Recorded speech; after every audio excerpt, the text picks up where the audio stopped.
Chapter 965 Part 2, The Way to Crack the Resurrection Stone. In the original timeline, the bedroom had portraits of Harry, Ron, Ginny, Hermione, and Neville on the ceiling, but only his and Luna's were there. It was hard to say if his interference was good or bad. Perhaps these deathly hallows were made by Death himself, like in the legends. Luna's melodious voice suddenly rang out in the silent night. Ivan turned his head to look at the young witch, who was looking out into the forest. Why do you think so? Because it's funny, isn't it? Luna whispered, blinking. Yvonne laughed. It was funny. Ivan looked up at the brilliant night sky and asked quietly, What do you think Grindelwald was talking about? Death can't lie, so the stone he gave Cadmus must have brought back the girl he loved. Luna said, shaking her head. But Death was also very cunning. He wanted to torture Cadmus, and if I were that Death, I would place a spell on the resurrection stone, so that when Cadmus stopped thinking about bringing back the girl he loved, he would finally be able to see her soul. Ivan was left stunned by Luna's words. Did I say something wrong? Luna asked Ivan, confused. No, maybe you're right. Ivan muttered to himself, which corresponded to Grindelwald's claim about the maze. With Dumbledore's knowledge of magic, there is only one thing in the world that can stump him, and that is his feelings and guilt towards his family. In the original timeline, Dumbledore stated that one of the most important reasons he was so desperate for the Deathly Hallows was to bring his dead sister back to life and gain the understanding of his family. If Luna is right, then Dumbledore will not be able to break through. Of course, it was not necessarily Death who cast the spell. It is possible that the creator did not want the resurrection stone's power to be abused and thus placed this restriction. Let's try it now. Ivan was excited to have a target and eagerly dragged Luna back to the Novgorod house. Xenophilius had just finished preparing supper when they arrived at the drawing room. When Ivan and Luna entered the room, Xenophilius was delighted to join them. Luna's mother was leaning against Xenophilius. Even though they could not touch, they looked like a couple in love. Ivan sighed to himself. He had never felt the power of the resurrection stone's bewitchment until now. He had no doubt that Xenophilius, like the legendary second brother of the three brothers, Cadmus, would commit suicide in order to truly be with his wife. What's the matter with you? Xenophilius asked as he pulled out the chair in the drawing room. He was surprised to see them standing there, unmoving.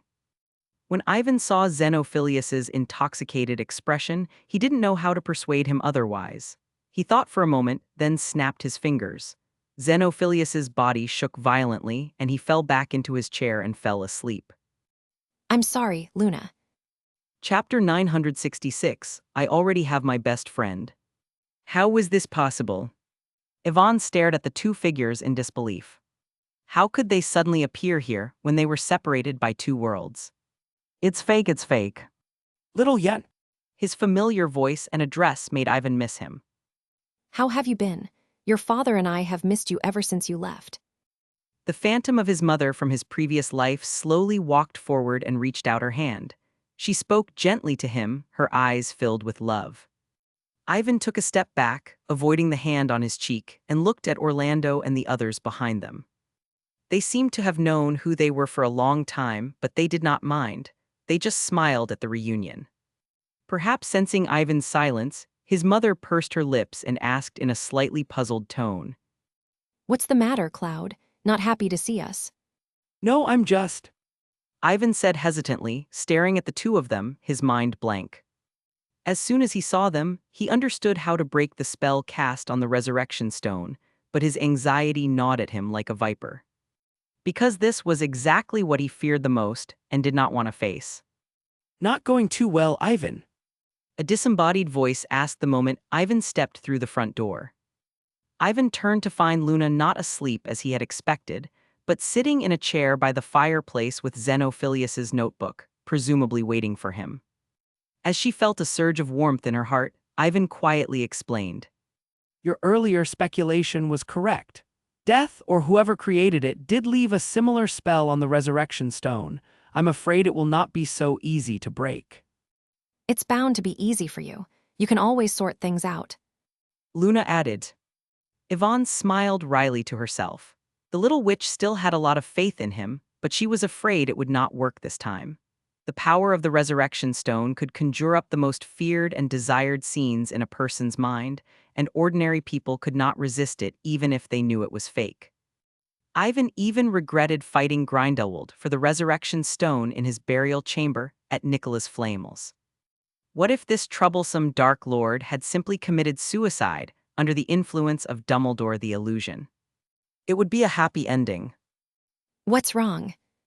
The young witch asked curiously, sensing Ivan's rising and falling emotions. After a long hesitation, Yvonne asked, Would you mind if I kept something bad from you, Luna? The little witch looked at Ivan blankly, as if she didn't quite understand what he was saying. Like when I stole the rest of your friends. Ivan tries to use a metaphor. Think about it, I'm probably such a cheapskate that I just want you to be friends with me. The little witch tried to picture the scene, then shook her head. That doesn't matter.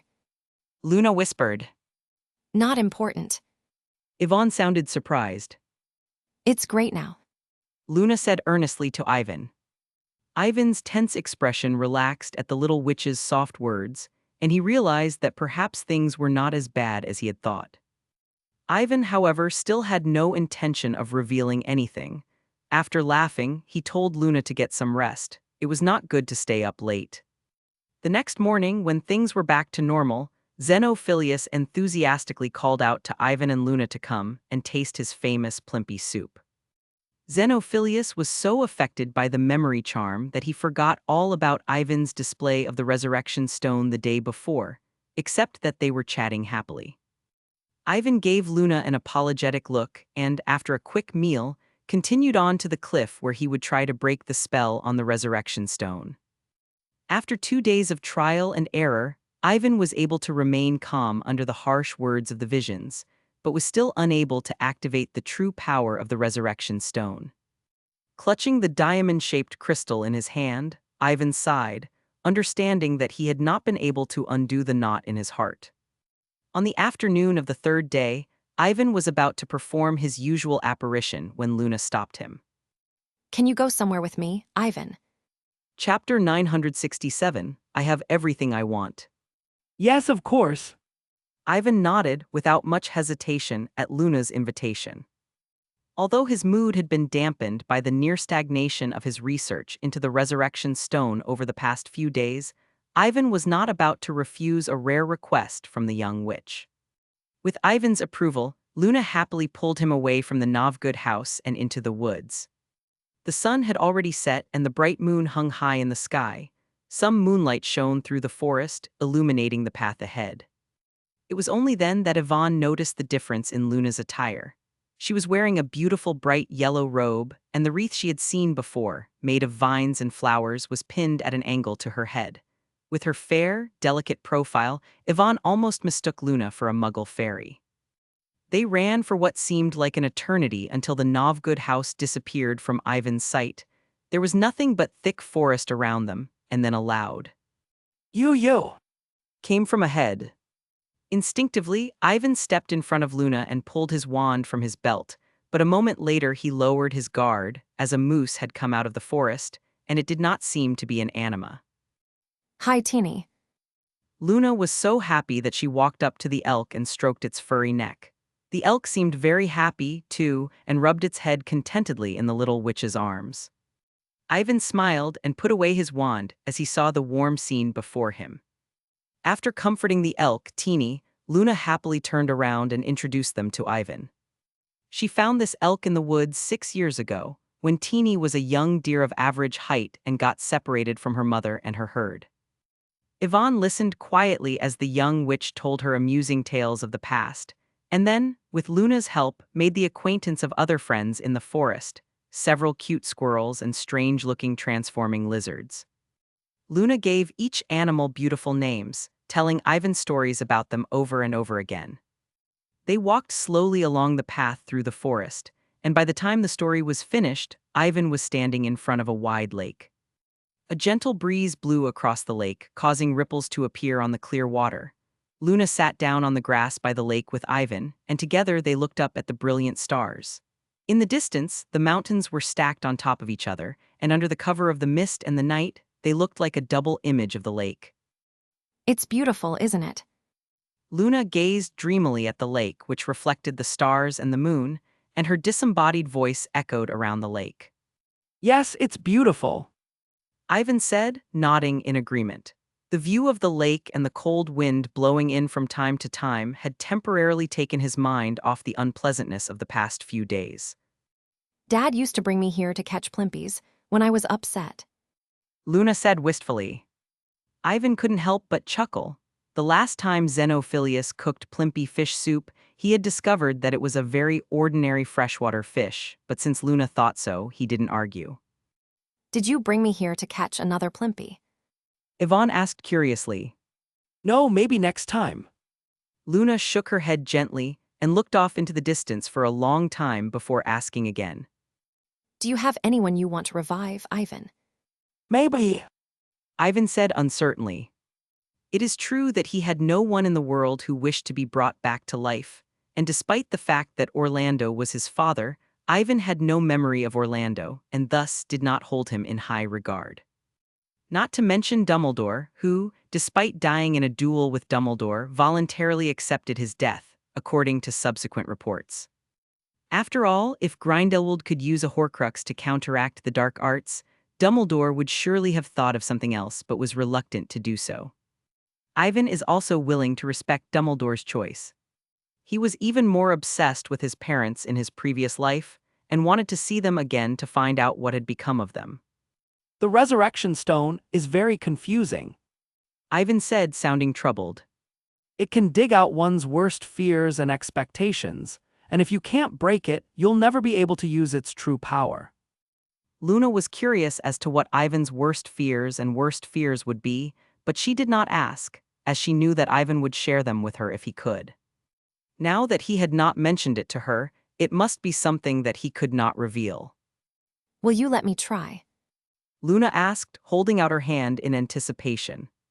Ivan looked at her for a moment, then said hesitantly, But your mother. Ivan realized he had said the wrong thing as soon as he opened his mouth, but was still worried that the witch would be bewitched by the resurrection stone. When Xenophilius conjured his wife, the little witch could tell at a glance that something was wrong, but as long as she had a shred of hope, she would not be able to break the spell. However, Luna's reaction was strange. When Ivan mentioned her mother, a blank look appeared on the witch's face. I seem to have forgotten some important things, but I've kept them safe. The witch clutched the glass bottle of memory threads to her chest and turned her head. Her silver eyes swept across the calm lake, the brilliant stars, and finally focused on Ivan. Now I have everything I ever wanted. Chapter 968, You're the Best Friend. Looking at the little witch in front of her, Ivan was moved beyond words. Luna had undoubtedly found a way to break the resurrection stone, and that was to use legilimency to seal away the memories that were bothering her. Ivan, however, also knew that this would not be easy. Luna would have to forget everything about her mother in order to fool the resurrection stone. These were memories that the young witch cherished above all others, and it must have been unpleasant to actively ignore them. Thank you, Luna. You're the best friend I've ever had. Yvonne exclaimed as she gave Luna a big hug. Perhaps she didn't think this was enough to show her gratitude, because after a moment's thought, Ivan let go of Luna's arm and pulled his wand out of his belt. Wind! Ivan whispered, waving his wand. At the same time, a gentle wind began to blow, carrying with it a great amount of magic towards the grassy bank of the lake. The tender green leaves quickly changed shape and grew under the influence of the magical wind. Beautiful blue and purple flowers emerged from the soil and decorated the lakeside into a beautiful sea of flowers. Thank you, it's beautiful. Luna exclaimed, turning to Ivan. I should be the one thanking you. Ivan replied, shaking his head in amusement as he removed the resurrection stone from around his neck. Luna took the crystal and asked curiously, Is there anyone you'd like to see? Yes, the former vice president of the Magical Congress of North America Feral. I need to question him about Grindelwald. Ivan said solemnly. The young witch nodded and whispered Fairy's name, turning the resurrection stone 3 times. However, to their surprise, nothing happened. Where am I? The old wizard in his ghost form opened his eyes in confusion, as if he were a critically ill patient who had just come out of a coma. How do you do, Mr. Fairy? Ivan said, his lips curling into a smile. We're special aurors from the International Confederation of Wizards. We've called you here because we have something important to discuss with you. The National League's special aurors, you. Fairy looked at Ivan and then at Luna, feeling very puzzled. In his opinion, the two people in front of him were only 16 or 17 years old and might not even have graduated from school. When did the National League's special aurors have such low standards? Isn't the fact that we can temporarily bring your soul back from the abyss of death the best proof of that? Just pretend that we have mastered a special kind of magic and have been commissioned by the International Confederation of Wizards. Ivan explained rather helplessly. He had guessed that Fairy would be suspicious of his age, which was why he did not say that he was now the president of the International Confederation of Wizards. Fairy's face fell at Ivan's words. He looked at his own illusory form and realized he was dead. Grindelwald had burned him to ashes. Well, what do you want to know? Fairy sighed, accepting his death and recognizing Yvonne and her brother.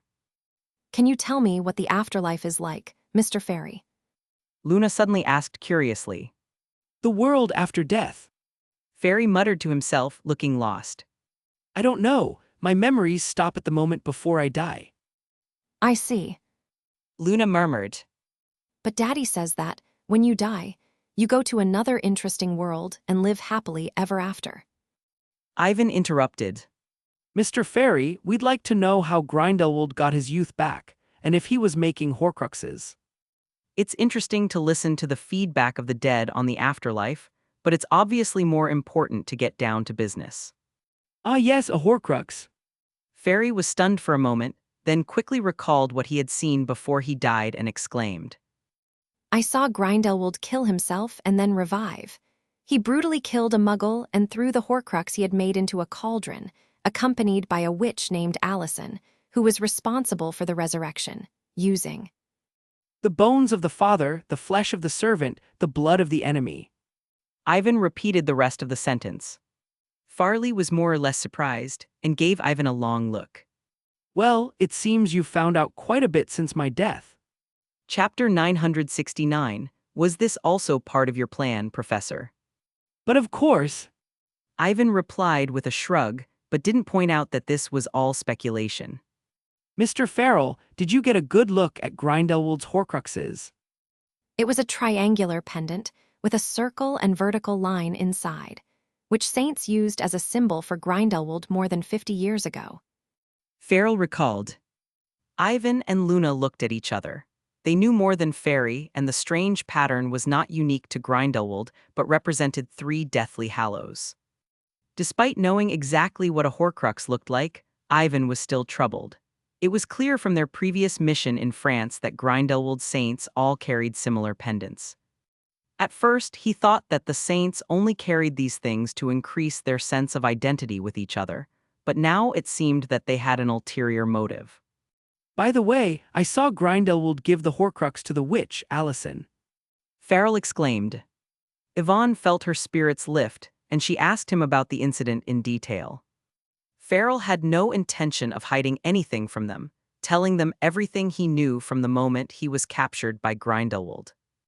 Yvonne and Luna lamented Allison's tragic childhood, which was undoubtedly the result of a Muggle misunderstanding of magical power.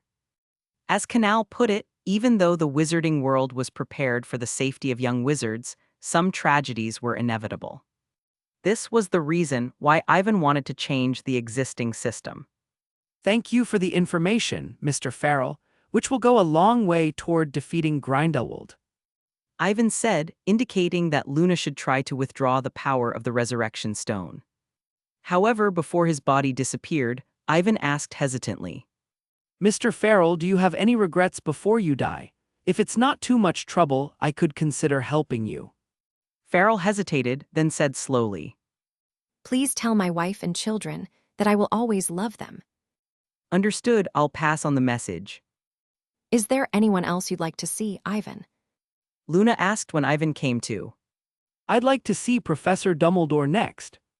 Ivan announced solemnly, turning to face the witch.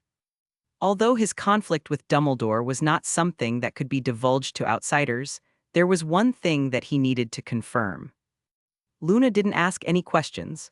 She turned the resurrection stone 3 times, silently reciting the headmaster's name. An illusory figure soon appeared in front of them.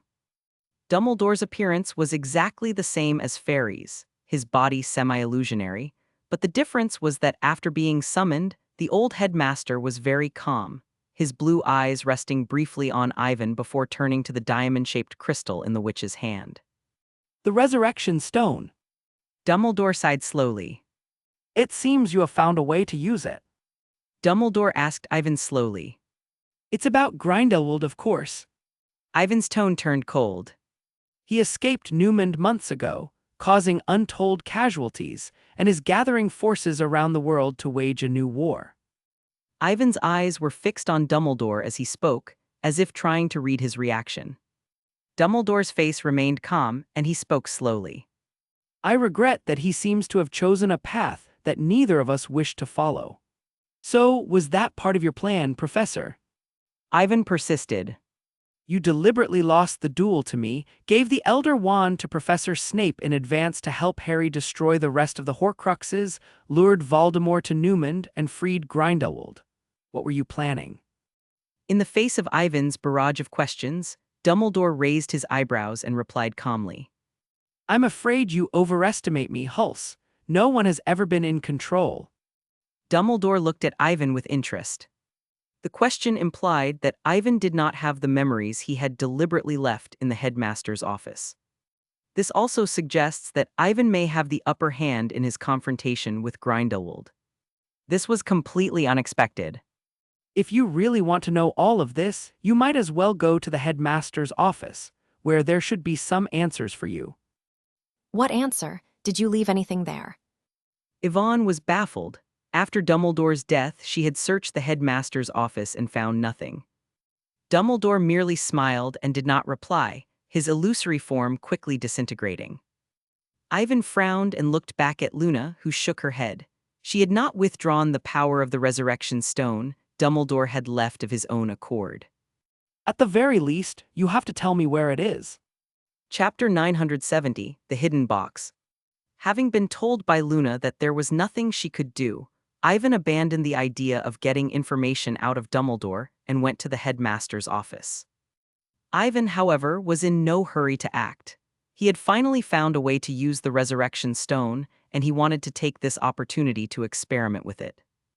After a series of tests, Ivan found that the vast majority of the dead were unable to resist the calling of the resurrection stone, and were left in endless darkness at the end of their lives, their memories frozen in the moment before death.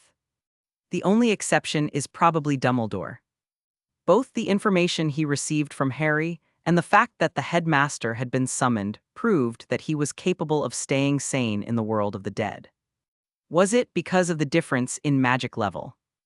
Yvonne thought for a while and then tried to get Luna to call on Nicholas Flamel, but the conversation went unexpectedly well, and Yvonne was surprised to learn that the renowned alchemist knew as little about the afterlife as everyone else. Given this, Ivan had to settle for the next best thing, asking for a way to fix the memory removal device. Ivan was pleased with the results of the experiment. The power of the resurrection stone was indeed worthy of its name as a sacred relic, as it could indeed summon the souls of the dead from the dead. This means that with the resurrection stone in his possession, he has the power to break life and death, should he wish to use the dark arts ritual to revive any dead person. That's enough, Luna. Put the resurrection stone away. The latter nodded and immediately canceled the supply of magic to the resurrection stone, causing the surrounding dark space to crack. A gentle night breeze blew past, and the sea of blue and purple flowers appeared in front of them again. Thanks, Luna. Ivan said gratefully, taking the resurrection stone from her. He wondered how long it would have taken him to learn about Horcruxes without her help. You don't have to thank me. We're friends, aren't we? And you've already given me the best gift you could. Luna shook her head gently and stared at the petals that were being blown into the sky by the night wind. She watched them disintegrate into wisps of blue and purple magical fluorescence. When all the petals were gone, Luna opened the glass bottle of memories, and wisps of white mist returned to her mind under the guidance of her wand. Everything that had been forgotten came back to her, as did the memories of her time with her mother. The memories came back to her when she was 9 years old, on the afternoon of her mother's unexpected death. It won't be long before you see her again, I promise you. Ivan said solemnly. Professor Dumbledore, is there something you've been forgetting to tell me? Yvonne asked, interrupting the headmaster's conversation. What a rude boy. A Ravenclaw headmistress said, glaring at Ivan. Really, I had no idea it was so important to discuss student gossip. Ivan said, rolling his eyes. He had always assumed that the portraits in the headmaster's office were reserved and would not leave the room so easily, so they were rarely seen in the castle. Now it seemed that this was not the case. Instead, they were all very passionate and would hide somewhere to gossip about the students. It's about time. Dumbledore was not surprised to see Ivan, and after a short discussion with the headmasters, he got up and fiddled with the bookshelf inside the portrait. The next second, one side of the frame popped up automatically. Yvonne moved closer and saw that there was a hidden compartment beneath Dumbledore's portrait. In his search for the missing Elder Wand, he had searched the entire headmaster's office and naturally wanted to touch the portraits of the headmaster. However, the wall behind him had been placed under a powerful immobilizing spell, so that the precious portraits would not be destroyed. Sometimes you really shouldn't be soft-hearted. Scenario reenactment. Chapter 971, I can't wait to see your disappointed face. As the incantation was recited, wisps of white mist began to spread and everything around them was engulfed in the mist. When the mist dissipated, a familiar scene appeared before Ivan. This is Nurmengard. Ivan glanced around the room and quickly recognized Grindelwald, who was being held there. Unlike the last time they met, the Dark Lord wore a pair of magical shackles on his hands. Although they did not interfere with his movements, they appeared to be magical items designed to restrain the magic within him. Sure enough, he knew that Grindelwald's management could not be as lax as he originally thought. Yvonne was thinking about this when the sound of light footsteps came through the door. Ivan turned to look at the door and saw Dumbledore entering. Judging from the man's rather poor physical condition, Ivan guessed that the memory was from the summer holidays of his 4th year at Hogwarts School of Witchcraft and Wizardry. Grindelwald also raised his head and looked at the visitor with his dull eyes, but Dumbledore did not seem to care about his cold attitude. I don't suppose we've seen each other for a while, Gellert. 137 days. Grindelwald's hoarse voice echoed through the room, and then, before Dumbledore could speak, he continued sarcastically. What is it you came to ask this time? Or are you trying to show off to me that you have finally gathered all 3 of the Hallows and have conquered death? No one can truly conquer death, Gellert. As luck would have it, I have most likely broken the resurrection stone of the 3 Hallows. Dumbledore said, raising his eyebrows. So you're going to die? That's ridiculous. It must be the best news I've heard all year. Grindelwald's words dripped with derision. Yes, that leaves 2 to 3 months, but there's nothing funny about that. It happens to anyone. Dumbledore said modestly. Death is not terrible either, depending on how you look at it. Grindelwald's interest was piqued by Dumbledore's lackluster response, and after a pause, he glanced at the man's blackened right hand and said unhurriedly. Get to the point. What do you want with me this time, just to read the date of your death? You don't expect me to attend your funeral, do you? Of course not. If you were to attend my funeral, it would cause panic among the others. Dumbledore explained earnestly, and then, before Grindelwald could get angry, he continued. I am here to seek your help, Gellert. Unfortunately, I do not have much leverage, so you may consider it a request. Dumbledore added after a moment's thought. Did I mishear you, Albus? You need my help. Grindelwald could not help but be surprised, and he snickered. The help of a defeated prisoner, the hated Dark Lord. If this is a joke, I admit it is amusing. It's not a joke, Gellert, but if you'd like to hear it, I can tell you another joke about muggles and wizards.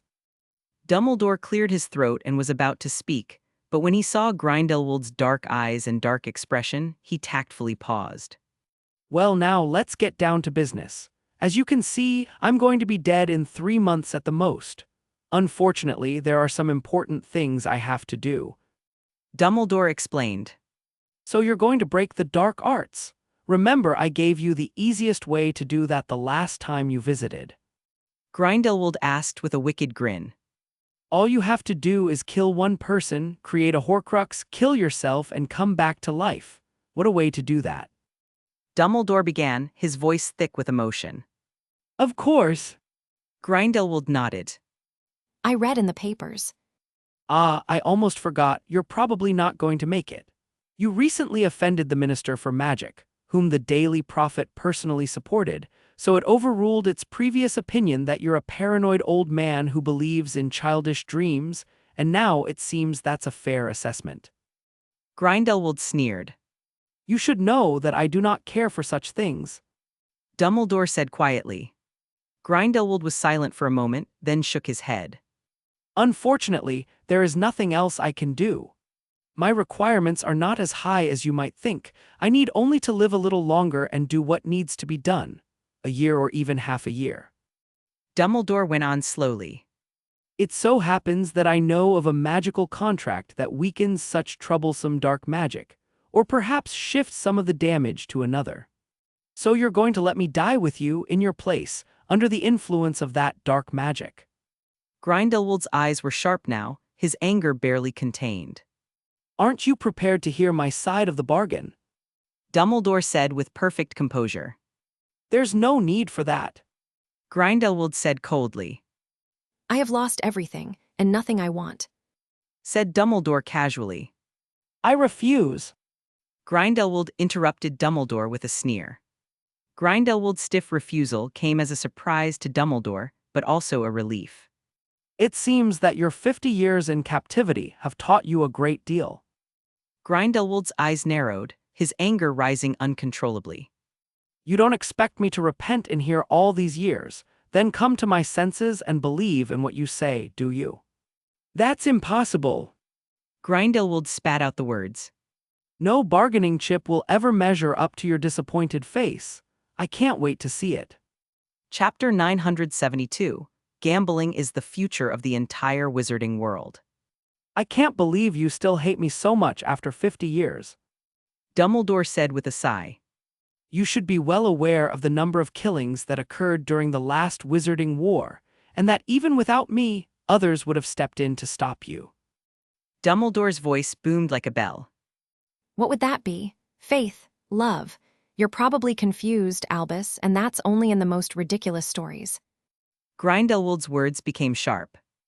The truth is that I lost everything in that duel 50 years ago, and that's it. If the outcome had been the other way around, you would be sitting here in chains. Grindelwald said darkly, his expression quickly returning to normal. So, Dumbledore fell silent, and after a long silence, he suddenly waved his wand and tapped it gently on Grindelwald's shackles. if you insist, I'll give you a chance. Dumbledore said noncommittally. The chain that had held him for 50 years snapped with a soft pop, and Grindelwald flexed his wrists, though his mouth remained set in a sneer. I told you, I refuse any of your offers. Ignoring Grindelwald's words, Dumbledore said. You help me with that spell, and I will add one more point to the original bargaining chip. How about I give you all my magical insights? Grindelwald was taken aback by this, and gave Dumbledore a long look. This was because Dumbledore's bargaining chip was indeed very tempting. As a former opponent, no one knew better than him the power that Dumbledore possessed. Whether it was 50 years ago or today, Dumbledore was the most powerful wizard in the entire wizarding world. There is no doubt about it. That's not enough. I need the 3 hallows you have and how to use them. Grindelwald demanded, making a forceful offer. Of course, I'll have someone bring it to you after I'm dead. Dumbledore nodded, his expression calm. Grindelwald frowned at Dumbledore's easy acceptance of his offer, and felt uneasy. With Dumbledore's knowledge of magic and the Deathly Hallows, Grindelwald was confident that no one in the wizarding community would be able to stand against him, and he would be able to bring them all together to achieve his goal of restoring wizardkind to power. What exactly are you planning, Albus? Grindelwald demanded. It's very simple. I think it's time for the wizarding community to make a change. Dumbledore said solemnly, raising his eyebrows. But not according to your methods, and I don't think you're going to win. As I said before, there will be others who will oppose you even if I don't intervene. Grindelwald sneered. Who did you choose this time? Ivan Hell's the genius brat you always talk about. That's why you failed, Gellert. Dumbledore said quietly. You stubbornly believed that someone was behind all of this, leading the war. But the truth is that no one has ever really been in control, and Newt is willing to stand up to you not only because of my orders, but also because of his sense of justice. Grindelwald sneered and did not respond. He knew very well that Dumbledore was a master of manipulation, and yet he insisted that everything was up to Dumbledore. In other words, you're prepared to inspire that brat's sense of justice so that he will do your bidding. Grindelwald asked disdainfully. You're wrong, I can't do that, and I'm not prepared to. Dumbledore said with great interest. So if you're asking me where the future of the wizarding world ultimately lies, sadly, I don't know, and I don't have an answer. Grindelwald said darkly. Really? Well, why don't we make a bet? A bet is the future of the wizarding world. Dumbledore's face lit up and he said briskly. I can give you anything you want, be it knowledge of magic or the Deathly Hallows, and you will have to play along with me, such as helping me with that spell. Grindelwald asked suspiciously. Then I offer my apologies and admit that everything I have done in the past was wrong and led astray. Dumbledore said casually, then laughed. And of course, the other way around. Grindelwald's face twisted, then twisted in anger. Well, I look forward to it. With the 3 sacred weapons and his greater strength, he had no chance of losing. By the way, there is one final restriction, or Dumbledore said suddenly, before he could cast the spell. a ridiculous idea. Chapter 973. The power has always been in your hands, right? As soon as the contract was signed, the memory-created scene collapsed, and the familiar headmaster's office came back into view. A roaring fire burned in the fireplace, driving out the midnight chill, but Ivan could not find peace. This was because he finally understood the many questions that had always baffled him.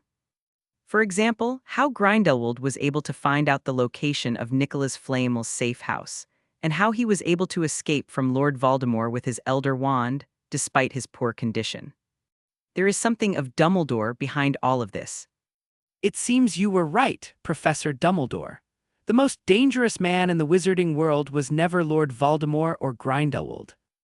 When it comes to the enemy, Dumbledore is without a doubt the most fearsome of them all, not only because of his strength, but also because, of all the people Ivan has ever met, Dumbledore is the most adept at scheming and planning. Despite being under the influence of the dark arts, he was able to calmly use his limited bargaining chips to his advantage, using his own death layout in cold blood to help Harry escape from being a Horcrux, kill Lord Voldemort, and free Grindelwald. Ivan was uncomfortable with the feeling of being manipulated without even knowing it. Don't you have anything to say, Professor? Ivan asked, turning to look at the portrait of Dumbledore, his voice slightly disgruntled. Such an elaborate setup, including everyone else, in order to complete your magnificent plan. The portrait of Dumbledore put down his tea and said slowly. There is no grand plan, Harles. You may have overestimated me. Things have come to a point where they are beyond the control of a single individual. 3 years ago, when I was searching for Voldemort's Horcruxes, I was struck by a bolt of dark magic that had been placed on my ring, and I nearly died. It was Severus who saved me, but unfortunately not even the finest potion maker in Britain could heal such a serious injury, and I was told that I had little more than a year to live. I'm not as good as you at this, Harles. Dumbledore exclaimed, looking at Ivan.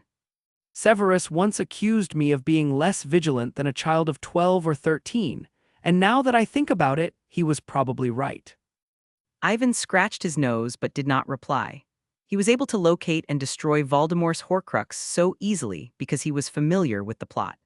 Otherwise, he would have had to rely on Voldemort's personality and experience to determine the Horcrux's location, as Dumbledore did in the original timeline. Disregarding Ivan's silence, Dumbledore continued. Although I am not afraid of death and am willing to embrace it, this has, in any case, upset all my plans. Originally, he wanted to find and destroy Voldemort's remaining Horcruxes one by one, but his remaining year of life was apparently not enough. He had no choice but to resort to some radical and risky tactics, but Tom Riddle did something stupid in order to revive Harry, by adding Harry's blood to the resurrection ritual. Using the old devil's staff's non-harmful properties as insurance and the blood charm in Harry's body as the basis, as well as Snape's connection, as the basis for his revised plan. Darkness approaches, a great shadow hangs over the sky, and the servants of the Dark Lord break free. Dumbledore slowly recounted Trelawney's tale. The first part is obviously about Peter Pettigrew and Lord Voldemort, and the second part, which he once believed to be about Gellert Grindelwald, is about the former's criminal past and his desire to use Grindelwald to defeat Voldemort. Over the next 2 years, however, Ivan's power grew more than Dumbledore had expected, to the point where he was able to compete with Lord Voldemort. The existing wizarding system has been in operation for centuries, and there have been many changes, but it is indeed time for all changes to be made. Dumbledore said solemnly. At first, I thought no one would be able to do it, but you have given me new hope, Hulse. With your talents, it's only a matter of time before you surpass me and Gellert.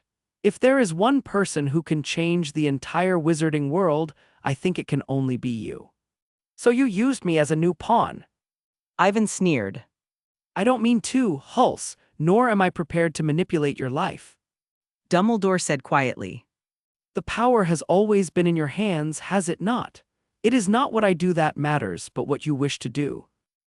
Decades ago, when faced with Tom Riddle, who had gone astray, he violently used forceful means to force him to repent, in an attempt to put Tom Riddle on the right track. After the Battle of the Worlds, he chose to hold Grindelwald against all odds in Numengard, in an attempt to bring him to his senses. The more he interfered, the worse things got, so he had no intention of doing so this time. Come to think of it, I don't think I influenced any of your decisions. Dumbledore said as he took a familiar book from the portrait. I never gave you the idea of changing the wizarding world. Chapter 974. What? I already had a plan to control the wizarding world 3 years ago. What? I had a plan to take over the wizarding world 3 years ago. Ivan froze in place, wondering if he had misheard, but when he saw the book in Dumbledore's hand, his face fell. Wasn't this Gleason's idea of the New Age Declaration?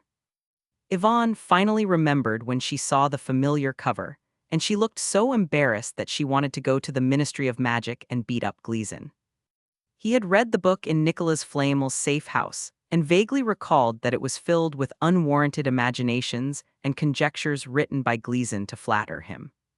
But how did this book end up in Dumbledore's possession? After that meeting, Gleason printed over 100 copies of the book and distributed them to every law enforcement officer. However, the copies of the Declaration of the New Century were redacted and removed a lot of unnecessary content so as not to cause trouble for himself. What Dumbledore received was obviously the original, otherwise he would not have said those words. Did my teacher, Nicholas Flamel, give you this book? Yvonne thought about it for a moment, then realized that he had left the original in his room at the safe house. Yvonne felt an awkward urge to bang her head against the wall and kill herself at the thought that he might have read it. You guessed right. The last time I saw him, Nico asked me to return this to you. The portrait of Dumbledore nodded and handed over the book. There was a faint ripple on the surface of the portrait, and a moment later, a red book fell through the frame and onto the ground. This is, of course, not because the portrait was real, but because Dumbledore used some sort of magic to hide the book in its frame. And what are these? Yvonne asked, changing the subject in an attempt to forget a dark, unmentionable past. I'm sure you could have thought of that, couldn't you? Said Dumbledore, sipping his tea. Your magical insights. Ivan asked, raising his eyebrows in speculation. If Dumbledore had given Grindelwald the Deathly Hallows, then naturally he would have left something behind for himself as well. Not just mine, but Gellert's as well, though you probably won't need them now. Dumbledore said with a shrug. 2 years ago, when he was making his plans, Ivan's powers needed to be improved, so he left behind these memories to help him defeat Lord Voldemort and Grindelwald. Before he could put the plan into action, however, he received word that Ivan had beaten Lord Voldemort into retreat, and that Ivan had the upper hand in the subsequent battle at Grindelwald. During a recent World Confederation match, Ivan defeated Grindelwald in front of everyone and became the president of the International Confederation of Wizards, which gave Dumbledore the illusion that he was redundant, and he gave up trying to help. In any case, he was just a painting. Why should he care? Wouldn't it be nice to chat with the previous headmasters and have a cup of tea? Why worry about all that nonsense? Who says I don't need it? Chapter 975. Everyone is waiting for your next instructions. In addition to Transfiguration, the most advanced of the three, Ivan's magical reserves had also improved considerably. In the decades that Dumbledore taught at Hogwarts, he read most of the books in the library and was, without a doubt, once the most knowledgeable man in the wizarding world, albeit with limited knowledge of the dark arts. However, Grindelwald was able to make up for this in his memory. A vast array of forbidden spells, an ungodly resurrection ritual, and an array of strange curse magic were all that Ivan needed to see. Of course, even though he had acquired many spells and had some magical insights, 3 days was not enough time for him to master them all. Now limited to knowing how to use it, it would take a long period of practice to digest this knowledge. With that in mind, Ivan gently waved his wand to restore the owl on the table, then opened the system column to check his gains. Ivan Hells. Profession: Bloodline Wizard. Bloodline Fusion: 6 out of 7, Unicorn, Basilisk, Boggart, Norwegian Back Dragon, Phoenix, Thunderbird. Magic Scale. Magic Column. Level 8 Transfiguration: 11,865 out of 25,400. Apparition: 2082 out of 25,400. Level 8 Killing Curse: 3958 out of 25,400. Exploding Curse: 6030 out of 25,400. Legilimency: 3265 out of 25,400. Occlumency: 6400 out of 25,400. Alchemy: 9056 out of 32,000. What brings you here in such a hurry, Minister Pierce? Ivan asked, sweeping the glass bottles of memory, threads off the table with a wave of his hand. In the face of Ivan's questioning, Pierce quickly explained. Madam President, the new division you asked the International Confederation of Wizards to create has been completed, and the personnel dispatched by all countries have arrived. Everyone is awaiting your next instructions. In fact, Ivan was supposed to be on duty a week ago, but he was so busy researching Deathly Hallows that he forgot about it. Due to his authority, no one dared to rush him and could only wait. However, the wait lasted an entire week. In the end, Connor and the others had no choice but to ask Pierce for help to get the new acting head back. Hearing Pierce's words, Ivan slapped his head and remembered that he was now the acting president of the International Confederation of Wizards and could no longer stay in one place and study magic as leisurely as before. I'm heading there now. Chapter 976. Don't misunderstand, I'm saying. Welcome, everyone, to the newly formed Rapid Response Force. I'm sure you've all been briefed by the ministers on the purpose of this department before coming here to capture and kill Grindelwald, who has been stirring up trouble in the wizarding community with the intention of starting a war. This is by no means an easy task, which is why I suggested to the ministers and chairs that the best and most experienced wizards and witches of the wizarding community should be gathered to deal with this threat. The wizards looked pleased with themselves. As Ivan had said, every wizard who came here was an elite. Ever since Grindelwald caused a scene at the North American Congress and killed several ministers, everyone in the wizarding community was on tenterhooks, and the other heads of state who were nearly killed did not hesitate to arrest Grindelwald. However, before the wizards could rejoice for long, Ivan's tone changed and he sneered. But your performance disappoints me. I need real elites, not a bunch of undisciplined losers. Ivan's harsh words chilled the atmosphere, and everyone's faces fell. What gives you the right to say that? Said a slightly hoarse voice from the crowd. Everyone turned to look at the source of the voice, only to see a middle-aged wizard in his 50s with two hideous scars on his face. Colin Morton! One of the witches exclaimed. The other witches and wizards checked the information in their minds and quickly confirmed the identity of the other witch. Colin Morton was the most famous Auror in Northern Europe. In his 30-odd years in office, he had captured countless dark wizards and received enough glory to fill an entire wall. How could he not be furious when Ivan disparaged him? You have not answered my question, Madam Chairman. Colin Morton's words were harsh and cold, and he showed no fear of being president of the Ivan's National League. On what grounds? Ivan's lips curled into a smile as he looked around at the assembled wizards, enunciating each word carefully.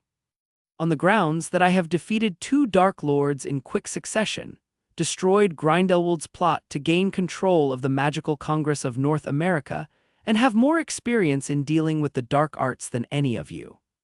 Colin Morton and the others choked, unsure how to respond.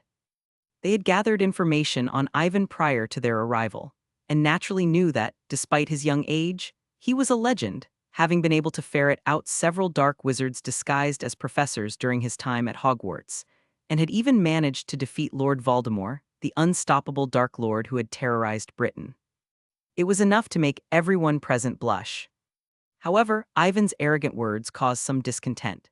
It must be noted that being strong did not equate to having a wealth of experience in dealing with the dark arts, which usually required a long period of time to gain experience. Which of the Aurors present did not have decades of experience? They would never believe that Ivan had more experience in dealing with the dark arts than anyone else present. Ivan must have read their minds, for he smiled disdainfully. Possessing some of Dumbledore's and Grindelwald's memories, he was definitely better at anti-dark magic than anyone present combined. However, he was not in a hurry to slap these people in the face. Instead, he continued to provoke them. I'm not happy with your performance this time, so I'm going to remove those who are unfit to be in the rapid reaction unit. I only accept elites, not useless people. Ivan said with interest. The assembled wizards looked at each other, more or less tempted, but then hesitated at the thought of the man who had defeated Grindelwald in the magical capital. No matter how confident they were not stupid enough to think they could defeat Ivan, who had defeated 2 Dark Lords. Don't worry, I don't expect you to fight me one-on-one, no matter if it's 10, 50, or 100 people, as long as you think you can win. Ivan said casually, then added sarcastically. If you're really afraid, 600 people will do. Ivan's arrogant words infuriated the group of Aurors, making it clear that he thought little of them. However, Ivan did not seem to notice the dissatisfaction of the crowd and continued to add. If anyone can hurt me in the melee, even if it's just by luck, I will immediately recommend that person to be the vice president of this international confederation of wizards. Very well, I hope you won't go back on your word. Said Colin Morton angrily. Ivan just smiled, then looked around and shouted. Anyone else want to challenge me? Chapter 977, Terrifying Gap 1. The 80 or so wizards in front of him came from all over the world and were dressed in all kinds of strange clothes, but none of them were British or North American. However, this was not surprising. After being beaten up by Ivan in Knockoff Alley, Fran and the other enforcers knew that Ivan was two-faced and powerful. Most of the Aurors in North America had witnessed the battle between Ivan and Grindelwald, and many of them were traumatized by it. It seems no one else wants to challenge me, Ivan said, looking around the room. Unfortunately, if there were enough of them, I might have to go to a lot of trouble. Colin Morton and the others frowned, angered by Ivan's provocation. If it weren't for the fact that Ivan was their superior, they would have attacked him and shown him who was boss. Ivan, naturally, sensed their eagerness and shook his head, his opinion of them falling even further. He then waved his hand, gesturing for the rest of the wizards to move away so as not to affect the duel. Ivan then had Flan and the other law enforcement officers work together to create several strong magical barriers that surrounded the entire hall to prevent the aftermath of the battle from blowing up the headquarters of the League. As for the other wizards, they gathered outside the barrier and discussed the outcome of the battle in low voices. Although the recent news of Ivan's victory over Grindelwald had been touted in the wizarding newspapers of various countries, the extent of Ivan's strength could only be estimated by the Aurors who had personally witnessed the battle. "Shall we begin, President Harles?" said a grumpy Colin Morton impatiently as he pulled his wand out. The remaining 80 or so Aurors quickly dispersed to form a semicircle. Of course, anytime. Yvonne said, nodding casually. As soon as he finished speaking, a scarlet beam of light flew out from the crowd and almost instantly reached Ivan. Ivan took his time, he flicked his wand and the scarlet beam vanished. However, in the next second, Colin Morton and the others attacked at the same time. "Excellarmus, excluding your weapon. Petrificus, all petrified. Defindo, cracked apart. Pratigos, armor protecting." An invisible barrier of magic rose around Ivan, and the watching wizards broke out in cold sweat at his arrogance. Even Merlin's resurrection would not be able to stop so many spells with just an armor charm. However, to everyone's astonishment, dozens of spell beams were instantly repelled. Colin Morton barely managed to roll out of the way of this counterattack, but not everyone was as adaptable as he was, and many of the Aurors who did not react in time suffered the consequences of their own actions. In just 5 seconds, nearly a third of the Aurors had lost their ability to fight. "How is this possible?" Colin Morton scrambled to his feet and stared at Yvonne in shock and confusion. The assembled wizards were astonished, and even Flan's face fell. In the past, when Ivan fought with these law enforcers, he would usually avoid facing such a large-scale attack head-on. However, this time he did not dodge at all. Instead, he used the shield charm to reflect all the spells back at him. Such power was beyond their comprehension.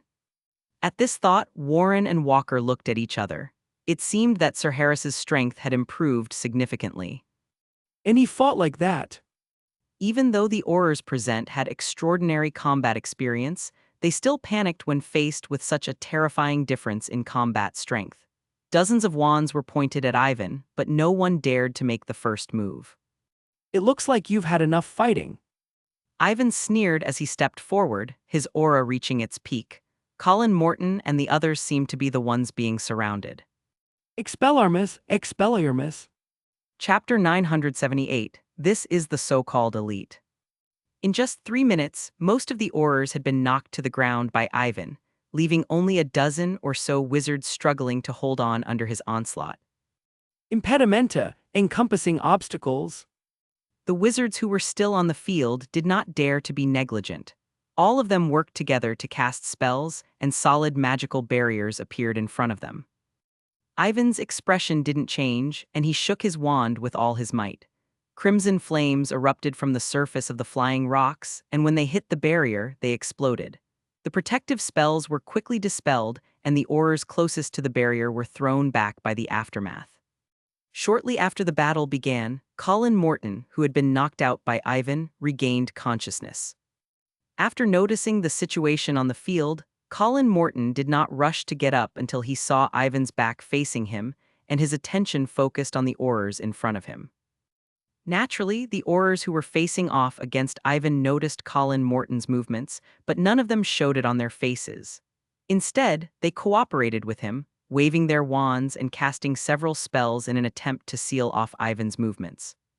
Colin Morton sat up abruptly and raised his wand, aiming it at Ivan. Although such a sneak attack was somewhat unethical, Colin Morton often dealt with extremely vicious dark wizards and had never cared much for face or rules. Sometimes you have to be more resourceful and more shameless than a dark wizard in order to solve a case. "Curling Morton incoming." Colin Morton, who was secretly preparing to attack, felt an inexplicable force pulling at his body. He flew uncontrollably towards Ivan and watched in horror as his body collided with the oncoming spells. With an indignant roar, poor Colin Morton was knocked unconscious once again. I must say, I'm disappointed in your performance. Ivan said, looking around the arena, particularly at the Aurors he had fought. Originally, when you 87 wizards joined forces, even if you could not defeat me, you would not have suffered such a terrible defeat. Unfortunately, you were so overwhelmed by the disparaging words that you ignored all the hints I gave you, and even refused to believe the proven information, and repeatedly underestimated the power of your opponents. You choose to fight on your own against an opponent far more powerful than you, without even the simplest of communication at the beginning of the battle. If you are facing Grindelwald this time, I'm afraid a funeral awaits you tomorrow. If that's the extent of the so-called elites, then I wouldn't mind asking your minister for a replacement. Chapter 979, The Show-Off Werewolf Wizard. With this in mind, Ivan continued. In view of your performance, I have decided to re-examine you from tomorrow onward. Those who fail will be dismissed, and I will require only the best of the best. Hearing this, Colin Morton and the others' expressions changed. If they were really expelled from here, it would undoubtedly be very embarrassing. Sir Harles, what is the test? Is it a test of our strength? A witch asked hurriedly. Not only that, of course, but the ability to command, track, countertrace, and deal with the dark arts. Ivan said slowly. The captains of each squad and the deputy minister of this new department will also be chosen from this examination. I don't look at qualifications here, only skill. Yvonne spat out the words. Ivan's words caused a commotion among the Aurors, who were worried that they would not be able to pass the exam, but also hoping that they would be able to use this opportunity to soar. They would not have been sent here if they were not professional enough.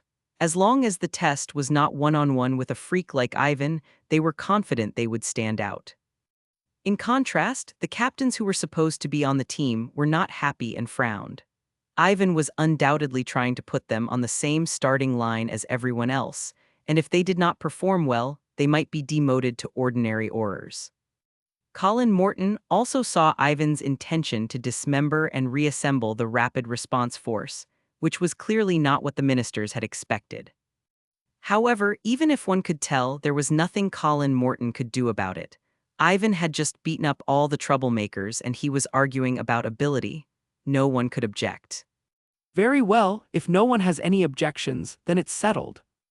Ivan looked around the room and nodded in satisfaction when he saw that no one was foolish enough to jump out. He then gave Fran a discreet wink before waving his hand to end the day's assembly. As the gathering crowd dispersed, Ivan returned alone to the spacious and imposing president's office.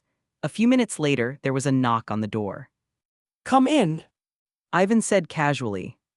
The door to the office was immediately flung open, and Flan entered, cautiously closing the door behind her. She then asked, Sir Harles. Chapter 980, Information from France. A week passed in the blink of an eye, and the 3 consecutive examinations came to an end. The performance of the werewolf wizards was as Ivan had expected, with most of them performing out of the ordinary, and Flun defeating many opponents in a row to pass the exam with an excellent score. However, to Ivan's surprise, there was another wizard who performed similarly to Flun, Colin Morton, the most famous Auror in Northern Europe. Like Flan, he passed all 3 exams with straight A's, as well as the extremely rare Animagus, who performed flawlessly in the tracking and anti-tracking exams. For such a talent, Ivan would not deny Colin Morton's achievements just because of a minor disagreement. In the end, he created 2 deputy ministers and promoted both of them.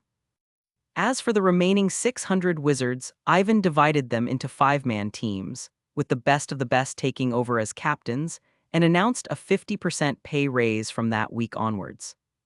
Ivan did not show any mercy to the 50 or so wizards who failed the test and sent them back without hesitation. Ivan soon managed to turn a loose department into one, with the only downside being that he received dozens of letters a day from ministers, mostly berating him for not following the rules. Connor visited several times a week, subtly reminding him that it would be best to consult with the ministers before adding new ministers and large-scale dispatches. Ivan, of course, turned a deaf ear to all of these requests and brushed them off as urgent. As it happened, Grindelwald was not going to give them the time they needed to slowly integrate their forces. Although the Saints did not make any major moves for a week, Ivan was certain that they were planning something. Grindelwald had been badly injured after the last battle, but he had recovered in a week. With this in mind, Ivan issued orders for a 5-man team to search for Grindelwald and the Saints in every area where they were most active. Sir Harles, if we ran into Grindelwald, we wouldn't be able to get the message out on our own. Colin Morton said worriedly. The rest of the Aurors looked worried as well.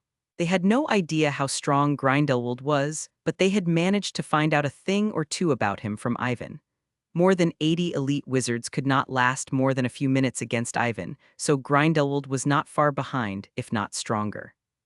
It would have been fine if the team had been split up for the mission, but if they ran into Grindelwald, they would not have had a chance to escape.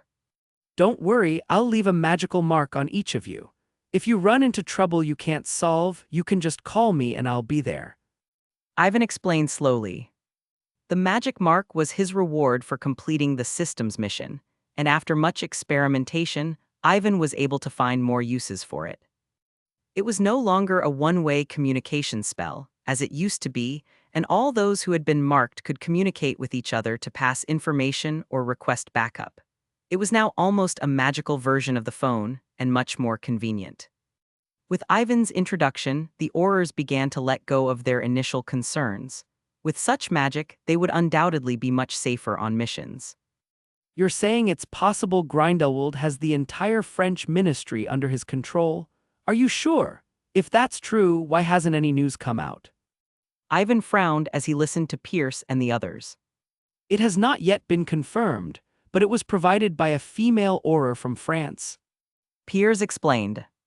Earlier, you asked me to keep an eye on the area, and one of the informants, while on a mission, happened to notice that the woman was being hunted by several Aurors from France. Since she was acquainted with you, I sent someone to rescue her, and she gave me the information. An Auror, I know her. Who? Ivan paused as an image came to mind. Not Fleur de Lacquer. Yes, that's her. Pierce said grimly. Madame de Lacquer was injured in the battle and is recuperating at St. Mungo's Hospital for magical maladies and injuries. Would you like to see her? Of course. Chapter 981, Healing Fleur. The head of House Bohan and 3 healers stood around the bed examining Fleur's face. A few moments later, one of the healers said, This is a unique spell, presumably some sort of unorthodox dark art, which I have never seen before. Mr. Dean, can my face still be cured? Fleur asked in a faint, anxious voice. Don't worry, Miss de Lacquer, there will be a way, said Dean Bohan, trying to comfort her, but sighing to himself. The spell that Fleur was under was extremely tricky. They had tried dozens of spells that could heal wounds, but to no avail. They could only temporarily suppress the spell on Fleur's left cheek, preventing it from spreading. As for whether Fleur would eventually be cured, Dean Bohan was not entirely sure. Why don't you let me try? Hearing this, they turned around and saw Ivan and Pierce pushing the door open together. Are you confident, Sir Harles? Dean Bohan asked solemnly. Probably. Yvonne replied casually, walking over to Fleur and examining the damage to the witch's face. The other healers frowned, unhappy with the interference of an amateur like Ivan, who knew that Fleur's spell was extraordinary and could have worse consequences if not handled properly. However, with Minister for Magic Pierce by their side, no one dared to stop them. Do you trust me, Fleur? Yvonne asked after a moment's inspection. Fleur had long since run out of ideas, and seeing Ivan's confidence, she nodded without hesitation, as if clutching at straws. Bear with the pain, then, Ivan said casually, pulling the charm from his belt and pressing it against the blistering side of his face. A bright red light soon lit up from the wand, and the pain almost made Fleur cry out in pain. She instinctively tried to turn her head to avoid it, but she realized that her body was in a cast and she could not move at all. It was the fixed body charm. Fleur was immediately aware of this, but had no idea when Ivan had cast the spell and could not care less. The left side of her face felt as if it had touched hot lava, and because of the fixed body charm, she was unable to shout and could only hold on. Beads of sweat began to form on Fleur's forehead, neck, and back, and the healers nearby felt sorry for her. The sight of the left side of the witch's face, festering rapidly, after Ivan cast the spell made her even more furious. If not for Ivan and Pierce's status, they would have stepped forward to stop him. However, to their surprise, Dean Bohan did not react. He only watched Ivan cast the spell intently, as if he was not prepared to berate him. The red light from her wand soon dimmed, and half of Fleur's face was blood red, her outer skin cracked and peeling, and then quickly healed by the scar-healing charm.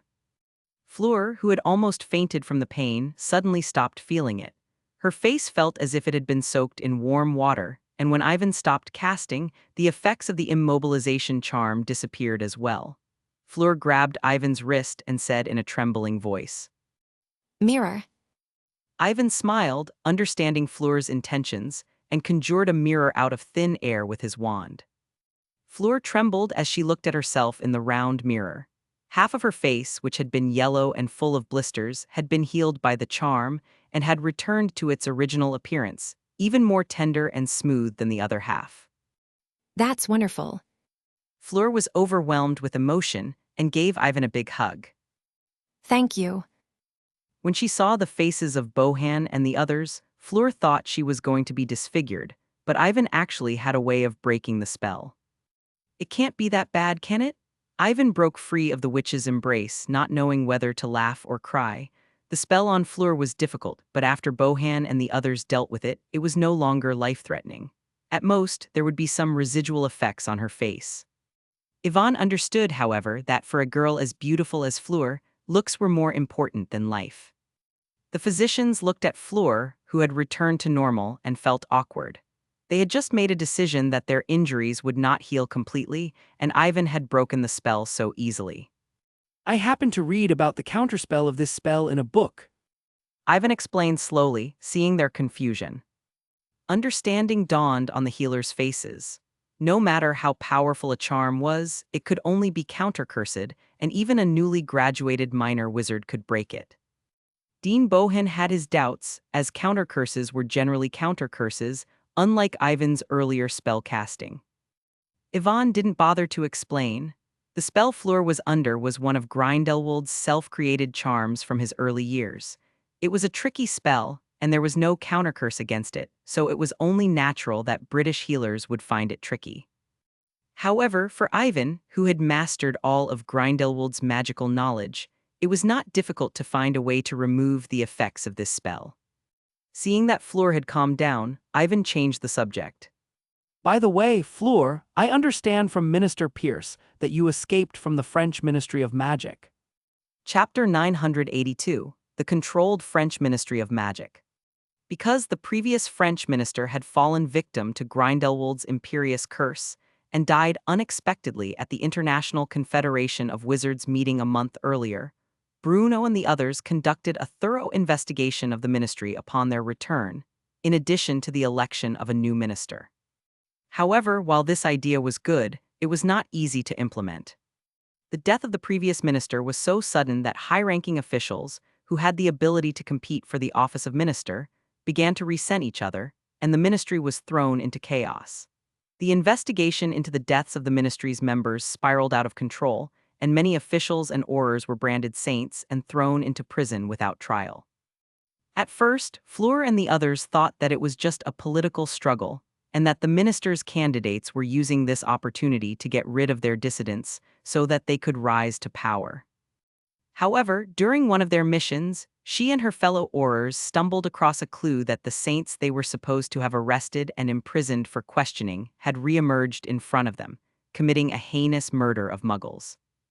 Fleur found it very strange at the time, and when they caught the saints, she learned from the Auror that there had been trouble in the prison a few days ago, and that several prisoners had escaped due to poor control. Fleur, naturally, would not have believed such a nonsensical answer, and she and her colleagues, who had also sensed that something was amiss, discussed the matter privately. However, before they could find out anything, they were mysteriously wanted and hunted by a group of people who claimed to be French Aurors. Each one was more vicious than the last, using all manner of dark magic with almost no restraint, and several of her fellow witches and wizards fell victim to various jinxes while fleeing Paris. Ivan's brow furrowed as he listened to Fleur's story. Grindelwald's infiltration of the French Ministry of Magic must have gone way beyond his imagination. From the fact that Fleur and the others were wanted on a trumped-up charge, it was clear that the French Ministry of Magic was not far behind, if not completely fallen. For all they knew, Grindelwald might have taken control of or replaced the ministerial candidates, taking full control of the French Ministry of Magic in the name of Saint Search. This was not a bad thing. Ivan had been troubled by the fact that he could not find Grindelwald and the Saints, but now he had a target. Though Fleur's escape must have put the opposition on their guard, Grindelwald had been operating in France for too long to give up so easily. Yvonne's frown disappeared and she said, Don't you worry too much, Fleur. If Grindelwald and the Saints are hiding at the French Ministry of Magic, the International Confederation of Wizards will not sit idly by. Fleur nodded apprehensively, then seemed to think better of it and said, Oh, and one more thing. Before we escaped from the ministry, the captain got word that some high-ranking members of the French Ministry of Magic seemed to be discussing an attack on the Muggle rulers. Ivan's eyes met Pierce's, and he saw the gravity of the situation. Grindelwald, unlike most wizards living out old dreams, never underestimated Muggle power or threat. Ivan had previously wondered how Grindelwald would counterattack after his defeat at the League, and was most worried that Grindelwald would simply announce the existence of the wizarding community, or hide in the shadows and wait to gain control of the heads of state. The former would undoubtedly bring the Muggle-wizard conflict to the fore, and in the face of a host of Muggle denunciations and successive confrontations, the neutral wizard would likely side with Grindelwald. They were officially part of the wizarding community, and their power would be greatly reduced if they had to settle disputes between wizards and Muggles, consider a potential war, and find a way to deal with Grindelwald. This was clearly not something Ivan wanted to see. As for the latter, it was impossible to guard against. Grindelwald had the power to sneak into the president's home and control the president with the imperious curse.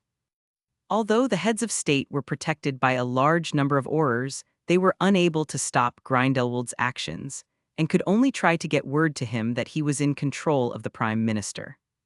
Now there was a slip-up in France. If the entire Ministry of Magic had fallen, what about the Aurors who had been protecting the French president? The worst-case scenario was that Grindelwald had secretly taken control of the French president, and possibly other high-ranking officials as well. France was a nuclear power, and one misstep could have disastrous consequences.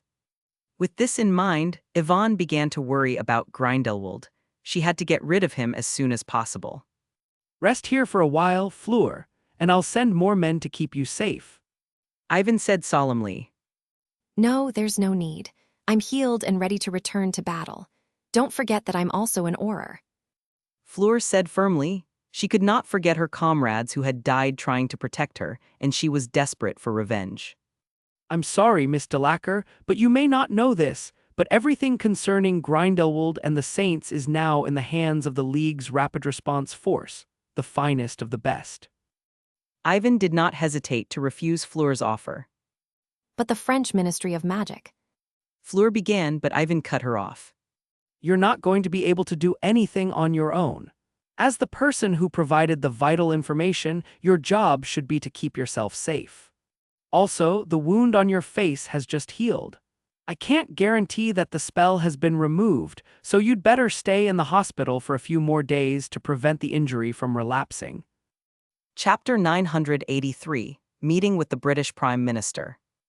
The two of them left the ward and returned to the British Ministry of Magic. Seeing that Ivan was deep in thought and not saying a word, Pierce could not help but ask. Do you think the information Miss Delacour gave you was reliable, Sir Harles? There was nothing particularly suspicious in Fleur's earlier statement, and she was nearly disfigured in order to obtain this information, but Pierce, being the cautious man he was, remained suspicious. Because once it was confirmed that Fleur was telling the truth, they would have to face a war with France, and that was no joke. I think she's telling the truth, Ivan said, nodding. He had used legilimency on Fleur when they were talking, and she had not been lying. Of course, this was only a preliminary assessment.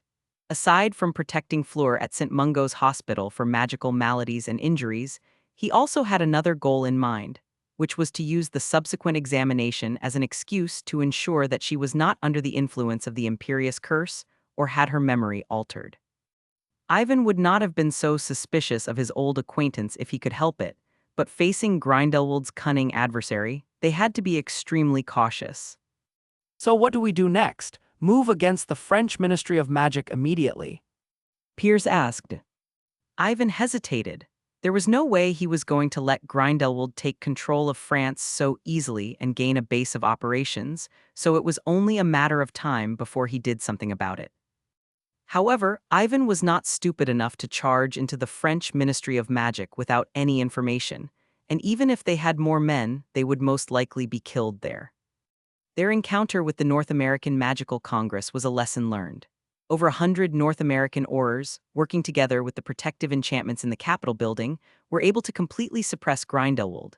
If not for the fact that the Ministry of Mysteries had been sabotaged and blown up in advance, causing the protective measures to slip up, Grindelwald would most likely have been captured.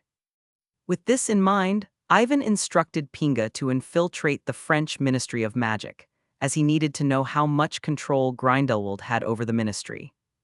It wasn't hard to see from what had happened to Fleur and the others that some of the lower-class Aurors might not have known that the higher-ups were under control. In addition, Ivan told Pierce to tell the regulators to increase security around the Muggle heads of state, particularly the French Ministry of Magic, and to involve the Aurors of the International Confederation of Wizards in the protection of the President of France. Pierce wrote down Ivan's instructions, then seemed to think of something and continued. President Harles, the new British Prime Minister, is probably unaware of the existence of the wizarding community. Should we inform him? Given the need for additional manpower, the Muggle Prime Minister was unlikely to be kept in the dark any longer. In fact, as the highest ruler of Britain, he had the right to know about the existence of the wizarding world, but the new ruler had no background, so Buckingham Palace did not inform him about it for 3 months. This piqued Ivan's interest, and he suggested meeting the Prime Minister himself. After defeating Grindelwald, he would have to speak to the Muggle heads of state, and Ivan would like to confirm the Prime Minister's opinion of wizards. Good. Chapter 984, The Only Reason is Magic. Huck sighed as he considered the possibility. Even though he had been appointed Prime Minister, he still felt as if he had no control over everything and was surrounded by more and more mysteries. Sometimes, Hark even suspected that he was the protagonist of the Truman Show and that everyone around him was working together to play him. Shall I enlighten you, Mr. Prime Minister? Suddenly, a deep voice sounded in the empty office. Prime Minister Harker, deep in thought, shuddered and nearly fell ill. Who is it? Hark yelled, turning to look in the direction of the voice, his left hand already reaching for a button under his desk. He was confronted by a strange man, or rather, a boy, and judging from his rather childish cheeks, Harker doubted he was an adult. How did you get in? Hark didn't look down on Ivan because of his young age. He pressed the button without hesitation when he saw an unfamiliar face. According to the cabinet secretary who had spoken to him at the time of the handover, all the guards and agents in the Prime Minister's office would immediately hear the news and rush in. Hark waited for a while, but nothing happened. The man standing opposite him was still smiling gently, which made Hark's heart sink. I meant no harm, Prime Minister Harker. I'm here today to answer some of your questions. Ivan explained calmly as he approached Harker. Huck naturally didn't believe a word Ivan said. When he found out that the button had failed, he began to suspect that Ivan's rival political party had sent assassins to assassinate him. It was even possible that his own cabinet secretary had been bribed. Otherwise, it would be impossible to explain how the other party had managed to slip through layers of security, hide in his office, and disable the emergency button. When he thought about it more deeply, Harker could already see how his victims would shift the public's attention after his death, and he was certain that they would link the incident to the recent terrorist attacks. However, for a British Prime Minister to die in his office was a huge scandal. You seem to have some doubts about my status, Prime Minister. Then, please allow me to introduce myself. I am a wizard from the British wizarding world, and I am the acting president of the International Confederation of Wizards. You may call me Harles. Ivan said politely, bowing slightly. WW Wizard. Harker was stunned. Despite his superior intelligence, he could not understand what was happening. Was he imagining things, or was he actually insane? As a matter of fact, you heard me correctly. It's Ivan said, tapping his index finger on the thermos on the table. As Harker watched in shock, the thermos rapidly transformed in front of him, and a moment later a black raven appeared in front of him. The mysterious sight before him was beyond Huck's comprehension. The raven suddenly flapped its wings and charged at him. Huck nearly fell out of his seat, but the raven didn't seem to have any intention of harming him. Ivan did not seem to notice Harker's distress, and his expression did not change. Won't you try it for yourself, Mr. Prime Minister? Harker managed to calm himself and looked at Ivan. After a moment's hesitation, he reached out a trembling hand and gently touched the raven on his shoulder. The feather was slippery to the touch, and to Hark's surprise, the raven gave him a friendly nudge on the finger. Is this magic or a trick? Harker asked, hoping against hope that Ivan's claim would work. He was beginning to believe Ivan's claim, but years of knowledge told him that there was no such thing as magic, and he had never heard of wizards before. There is also the possibility that the boy in front of him may have used some sort of trick to blind him, like some of the most incredible magic tricks he has ever seen, to perform a visual miracle. Ivan sighed in exasperation. He understood that it was not easy for a highly suspicious and scientific prime minister to immediately accept the existence of magic. Ivan, however, was not in the mood to explain much. The truth often trumps all words, so he quickly snapped his fingers and an endless fire erupted from his body, enveloping Hark in it. At that moment, Hark almost thought that the other party had tied some powerful explosives to his body and was prepared to die with him. However, when the flames reached him, Hark realized that there was something unusual about them. He did not feel any pain when his body was covered in flames. Instead, he felt very comfortable. When the flames died down and Prime Minister Harker came to his senses, everything had changed. It was extremely empty, and he was standing on a small platform looking down at a large square with tall buildings in the distance. The magnificent Eiffel Tower soon came into view. This is Harker's pupils contracted, and he quickly confirmed his location. They were standing above one of the landmarks of Paris, the Arc de Triomphe. During his time in office, he visited France once, and since he had been to Paris often, he was familiar with the city. Do you think it's a trick, too, Prime Minister Harker? Ivan said teasingly, placing his hand lightly on Harker's shoulder to prevent him from falling off the Arc de Triomphe. No, I'll take your word for it, Mr. Wizard. Chapter 985, The Frightened Prime Minister Harker. Even so, it took Harker a while to come to terms with the reality of the situation. Wizards and magic still seemed incredible to him, but now that the evidence was in front of him, he had no choice but to believe it. After calming his turbulent emotions, Harker suddenly realized his predicament. This was not only because of the fearsome wizard at his side, but also because he, the British Prime Minister, was openly standing on top of the Arc de Triomphe with hundreds of tourists below him. Harker had a vague idea of what the headlines would be tomorrow. However, he found it strange that even though they had been standing there for a long time, the tourists below did not seem to notice them. Many of them were standing under the Arc de Triomphe taking pictures, but they did not seem to notice anything amiss. What the hell is going on? Can't they see us? Harker blurted out. You can take it as one of the magical effects. Ivan explained with a smile. As soon as he arrived, he cast the confounding charm without a sound, creating a magical barrier in front of him that could distort light to avoid being caught on camera, making it impossible for muggles to detect his presence. Hark looked around at the merry crowd and recalled how easily Ivan had pulled him out of the Prime Minister's office. He felt a surge of fear and dread.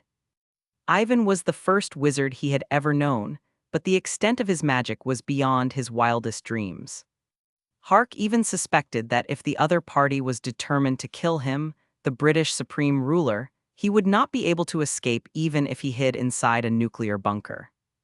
This feeling of having one's life in the hands of another was undoubtedly unpleasant, especially for a high and mighty prime minister. It took him decades and untold hardships to ascend to the highest office, where he thought he would have great power and glory. Now, however, he learned that there were wizards in the world who could easily threaten his safety. Harker was extremely frightened, but he tried to maintain his composure, his face as a prime minister, and his reluctance to show fear in front of Ivan. Mister, Ivan explained quietly. Then why have I never noticed the existence of wizards before? Harker asked eagerly, which was the other thing that puzzled him the most. If there were so many wizards, it would be impossible to hide them. Because wizards tend to settle down in the wizarding community, Ivan said, making no attempt to hide the truth. Under Harker's puzzled gaze, he gave a succinct summary of the basic facts of the wizarding community, which the British Prime Minister had every right to know.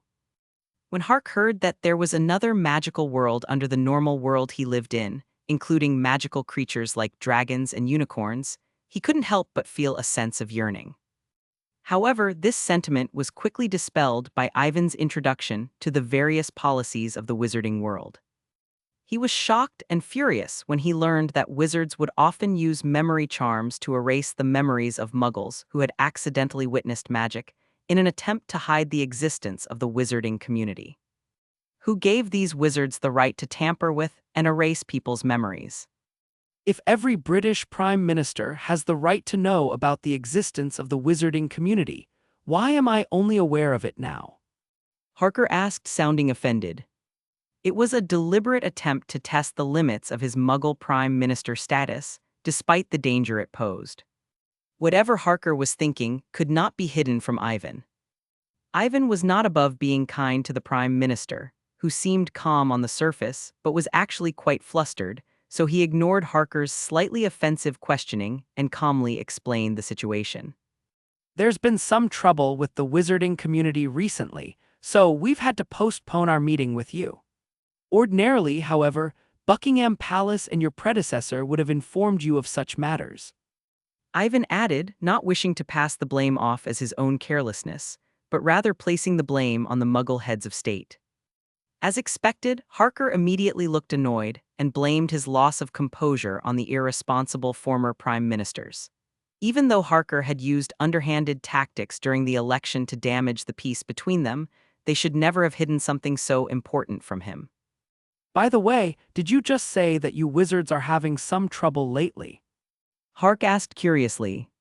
Somehow, when it came to this topic, Hark could not help but be secretly delighted, as he had discovered that even wizards who had mastered magic had issues that they could not handle. Unfortunately, Mr. Prime Minister, I believe this is more than just a wizarding problem. Ivan said with a shrug. Let's just say that an extremely dangerous member of the wizarding community escaped from prison over a year ago and is now gathering forces to start a war between wizards and mundanes. Chapter 986, City-Destroying Magic. War! Harker's voice rose an octave and his expression changed dramatically. Even though he was the British Prime Minister, he was shocked to hear the word. War! Though his knowledge of wizards was poor, limited to Ivan's brief introduction, the wizard's display of magical prowess intimidated him. If a large group of magical wizards were to assassinate the heads of various countries, it would be a huge problem. Prime Minister Hark felt a chill run down his spine as he thought about this, and he quickly asked Ivan how strong the wizards who were trying to start a war were, and whether bullets could deal with such a monster. Monster, Ivan's face twitched as he read Harker's thoughts. Prior to this, he had deliberately put on airs in front of Prime Minister Hark in order to gain control of the conversation, but he had not expected Hark to have the impression that wizards and monsters were equals. Ivan shook his head to himself and explained. Wizards may possess magical abilities, but they are still mortal creatures, and technological weapons are somewhat useful. Hearing this, Prime Minister Harker's tense nerves relaxed. His greatest fear was that technological weapons would be useless against wizards, and he would lose his last bargaining chip against them. Before he could rejoice, Ivan's voice came again. But not a wizard as powerful as Grindelwald. If you want to use guns and missiles against him, forget it. They won't work. Muggle technological weapons, though powerful and far more destructive than normal magic, are of limited use against wizards of their level. After all, magic was far more bizarre and convenient than technology. Even if he was attacked by dozens of missiles, Grindelwald could easily use transfiguration or vanish to escape. The only reliable method was to shoot Grindelwald from an extremely long distance with a dozen sniper rifles while he was off guard. However, this plan was also very unlikely, as the other party's keen insight could detect those life-and-death crises in advance. Back at the North American capital, he had secretly planted a trap in the key to see if he could use it to kill Grindelwald.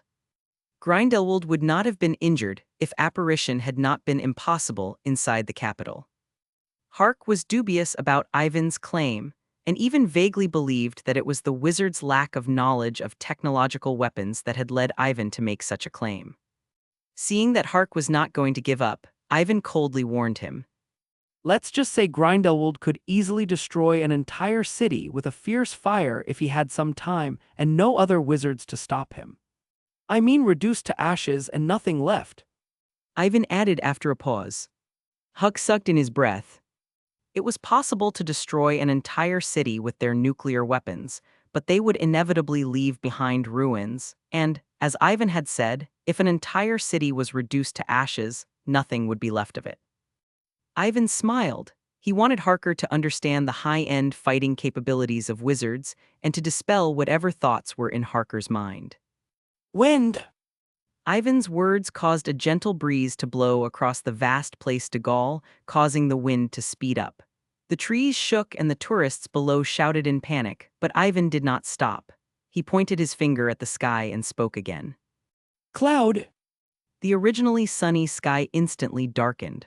Hark looked up in shock against the strong wind. Dark clouds stretched as far as the eye could see, covering the entire city of Paris. Lay! Ivan shouted, and dozens of lightning bolts flashed through the dark clouds overhead, and a terrible thunderstorm began to gather over the city. Muffled booms sounded like thunderclaps, and it was as if Armageddon had arrived. That's enough! Hark cried out in panic, begging Ivan to call off this terrible spell. The near-miraculous sight in front of him had taught him how powerful wizards were, and he had no doubt that if Ivan willed it, the powerful thunderstorm that covered the entire city would crash down and destroy it. So how do you plan to deal with Grindelwald? Is there anything I can do to help you? No one would be able to relax with an extermination-level terrorist on the loose. No, we will solve Grindelwald's problem on our own.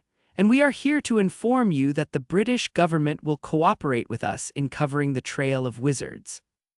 Chapter 987. The International Confederation of Wizards is the United Nations of the wizarding world. All the information he had been given was false, then. Hark's mouth twitched at the thought of the top-secret documents that the Military Intelligence Bureau had handed him today. He wanted to fire all those useless people who only took money and did nothing. Every year, they spent tens of billions of dollars on intelligence, only to be played for fools by a group of magical wizards. After all these years, not a single agent had ever discovered the existence of the magical world. Wait! Explained Ivan genially. One of them! Harker raised his voice several notches, his face flushed with anger. How dare you! Harker's voice was shaky, partly from anger but mostly from fear. You're not tampering with my memory, either are you. Harker asked, his eyes fixed on Ivan. Of course not, Prime Minister. It is against the law to impose a memory charm on the head of a nation without permission. Ivan said calmly.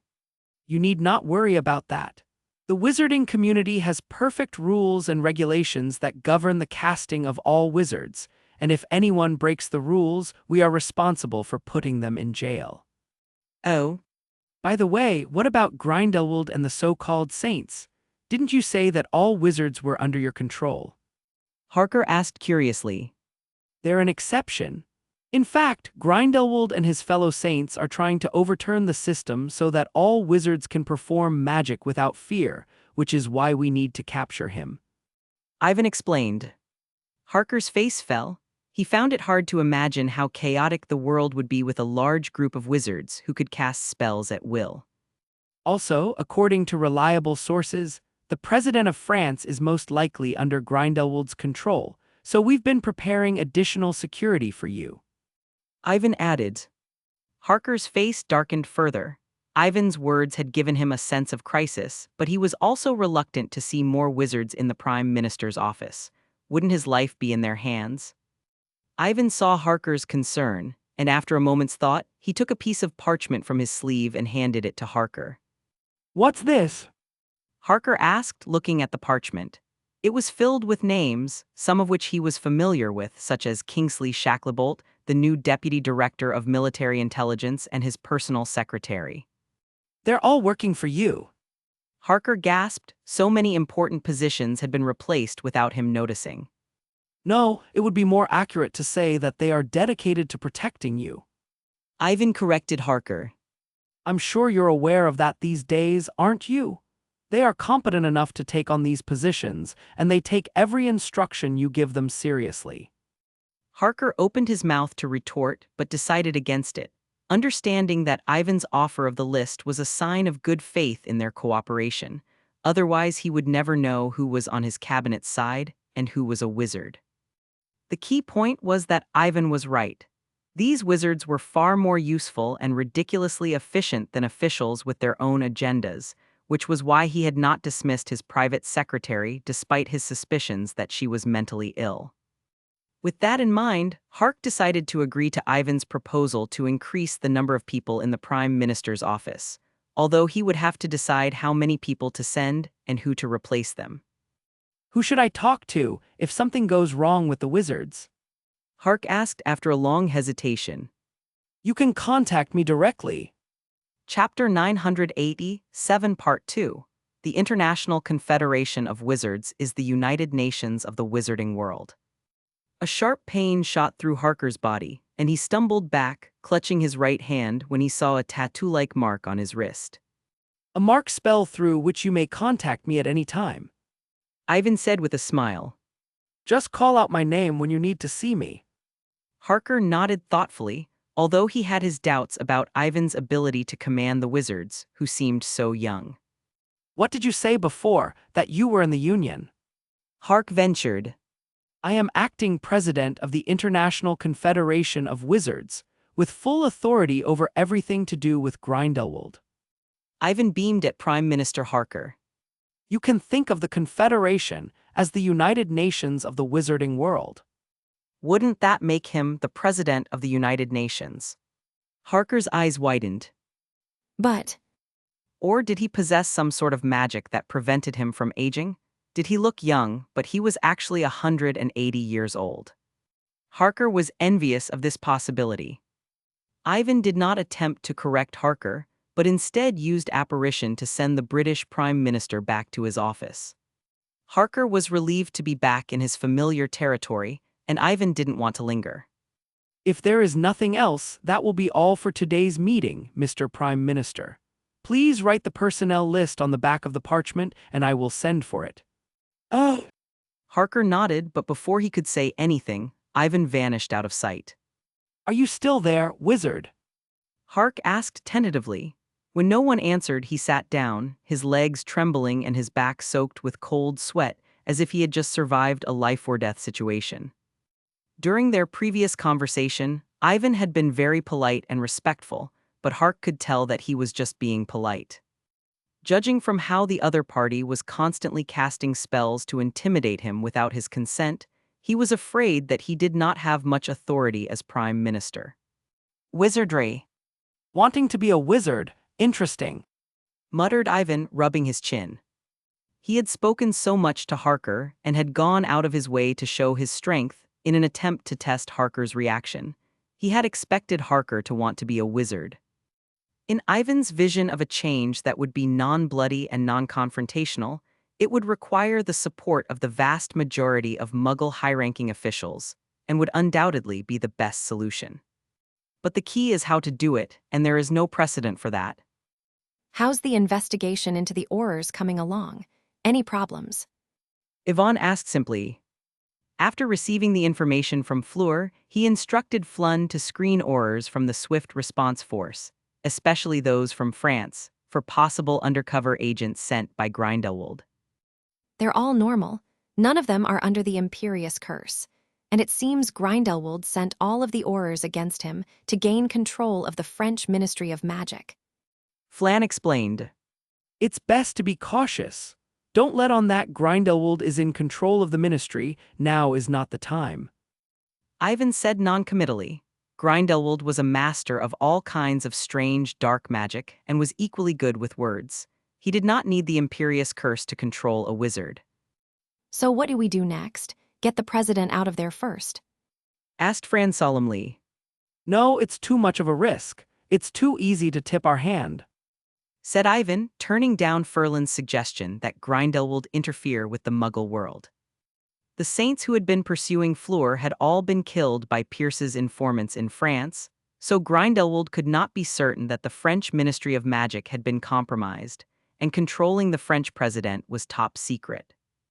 In other words, they had gained an intelligence advantage, and Ivan preferred to split up when the time was right, with one group attacking the French Ministry of Magic and the other group breaking into the president's house to restrain all officials and cut off any possibility of them pressing the nuclear button.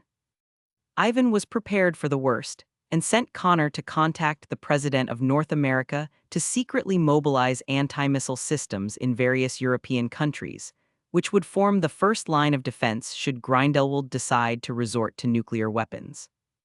If they did not have the time to set up an anti-missile device, or if they were attacked by a nuclear submarine, they would have to rely on the vanishing spell and spatial magic. These were, of course, emergency plans that Ivan sincerely hoped would not be needed. In case Grindelwald thinks something's wrong, we don't have much time, 3 days at the most, and everything has to be in place. Ivan said, pacing the office. We'll also need to get a map of the French Ministry of Magic and find out what those protective spells do. With a heavy heart, Fran nodded. This was undoubtedly a difficult task. It would be nearly impossible to figure out the French Ministry of Magic's protective mechanisms in 3 days, but he understood the importance of this battle. So that's it then. Arrange it, and I want results within 3 days. Chapter 988, Felix Felicis.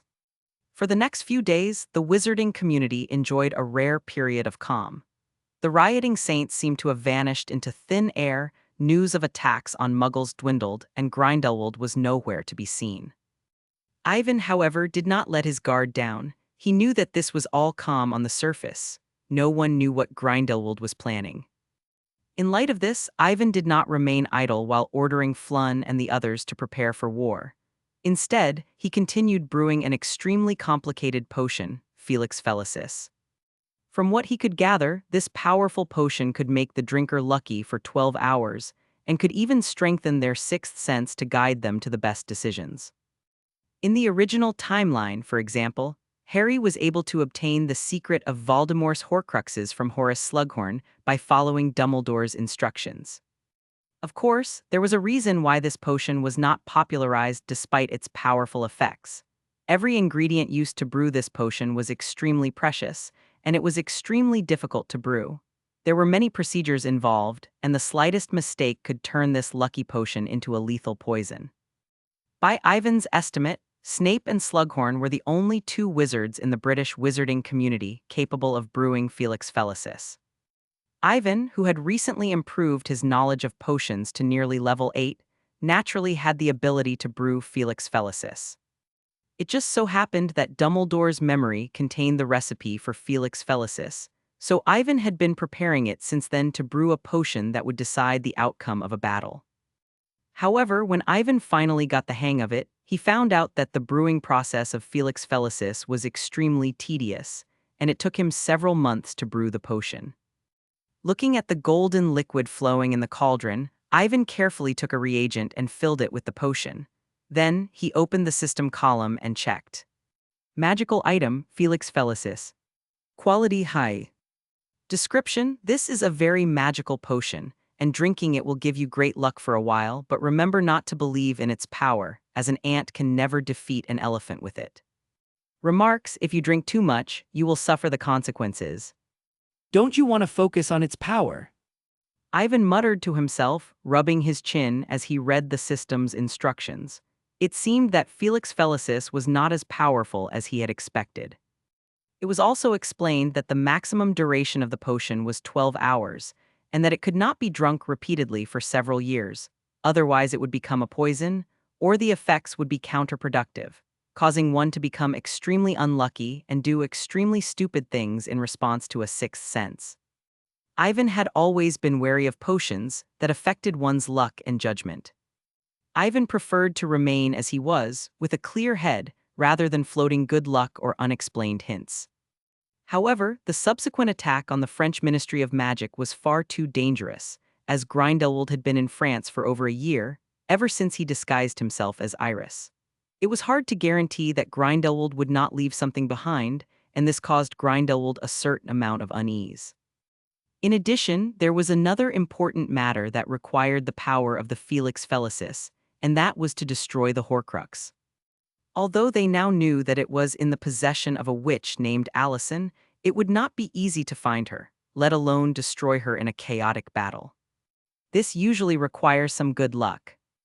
Ivan put away the potion with a sigh and kept it in the lining of his battle robe so that he could take it out when he needed it. Knock knock knock tilde. Yvonne was wondering if she should ask Fran about the progress of the preparations when a slight noise came from the window. Yvonne turned to see a fat owl outside the misty window, tapping its beak against the glass. Macca, why are you here? Ivan instantly recognized the owl and waved his wand to open the window.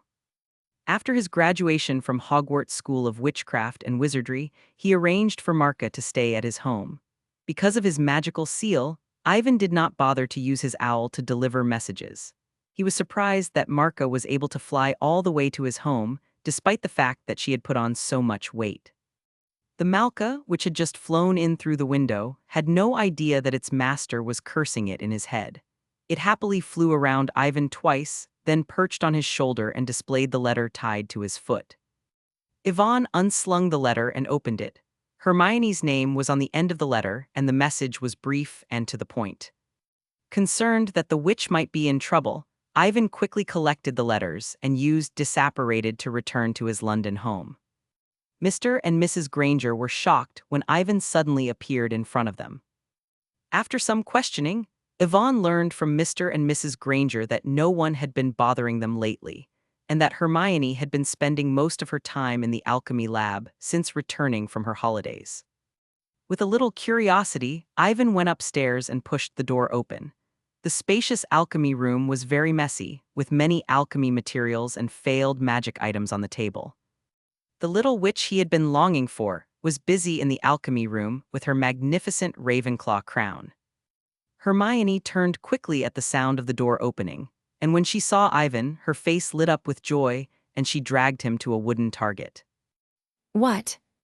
Yvonne was confused at first, and then, seeing Hermione's happy face, she had an idea, but she wasn't sure. Hermione took a deep breath, reached for a piece of mithril, and held it in her palm. After closing her eyes for about 3 seconds, she flicked her wrist and threw it away. Ivan was keenly aware of the runes carved into the surface of the block, which glowed with a scarlet magical fluorescence. When it hit the target, the block exploded. Impressive! Chapter 989, Witness to Love. Congratulations, Hermione, you're a qualified master alchemist now. Yvonne said teasingly, turning to the witch. I'm a long way from being a master alchemist. Hermione shook her head, pleased but not complacent. She was well aware that she was able to do so within half a year, not because of her talent, but because of the memories she had received from Ivan, as well as the Ravenclaw corona. By the way, did you ask Majka to let me know you're back, because you wanted to give me this surprise? Ivan asked curiously. When he read the little witch's letter, he thought it was because something had happened at home, so he rushed back. As soon as he said it, Ivan regretted it. He suddenly realized that his words were rather insensitive. Perhaps the little witch had only come to see him. Luckily, Hermione didn't seem to care. She shook her head and hesitated for a moment before saying, Of course not. I have something else for you. Hermione added after a pause. What could possibly require such secrecy? Ivan couldn't help but be curious, but Hermione didn't seem to have any intention of letting him know. All right. Yvonne said, closing her eyes in anticipation of her mysterious reaction. There was a loud metallic noise, and a moment later Ivan felt Hermione's body slowly moving towards him, reaching out to put something cold around his neck. Can I open my eyes now? Congratulations, Hermione, you're a qualified master alchemist now, Yvonne said teasingly, turning to the witch. I'm a long way from being a master alchemist. I modified it according to your method, in the hope that it would protect you in my place.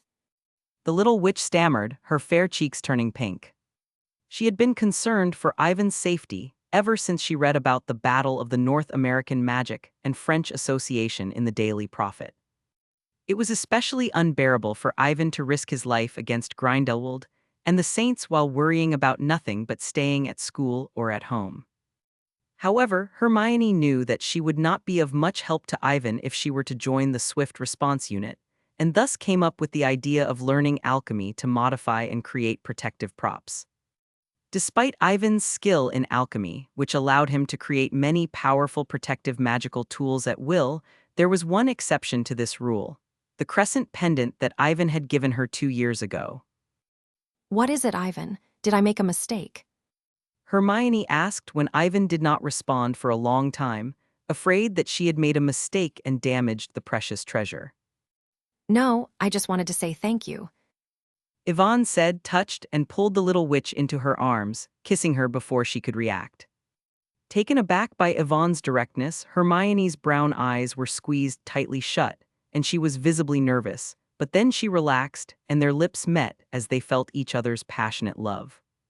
Sometime later, when Hermione was beginning to lose her breath from the deep kiss, Ivan finally released her, and they stared at each other for a few minutes before Hermione finally said, That's all I want to give you. If there's anything important, you can go now. I can't do that. I've been free lately, and since I'm back, I should spend more time with you.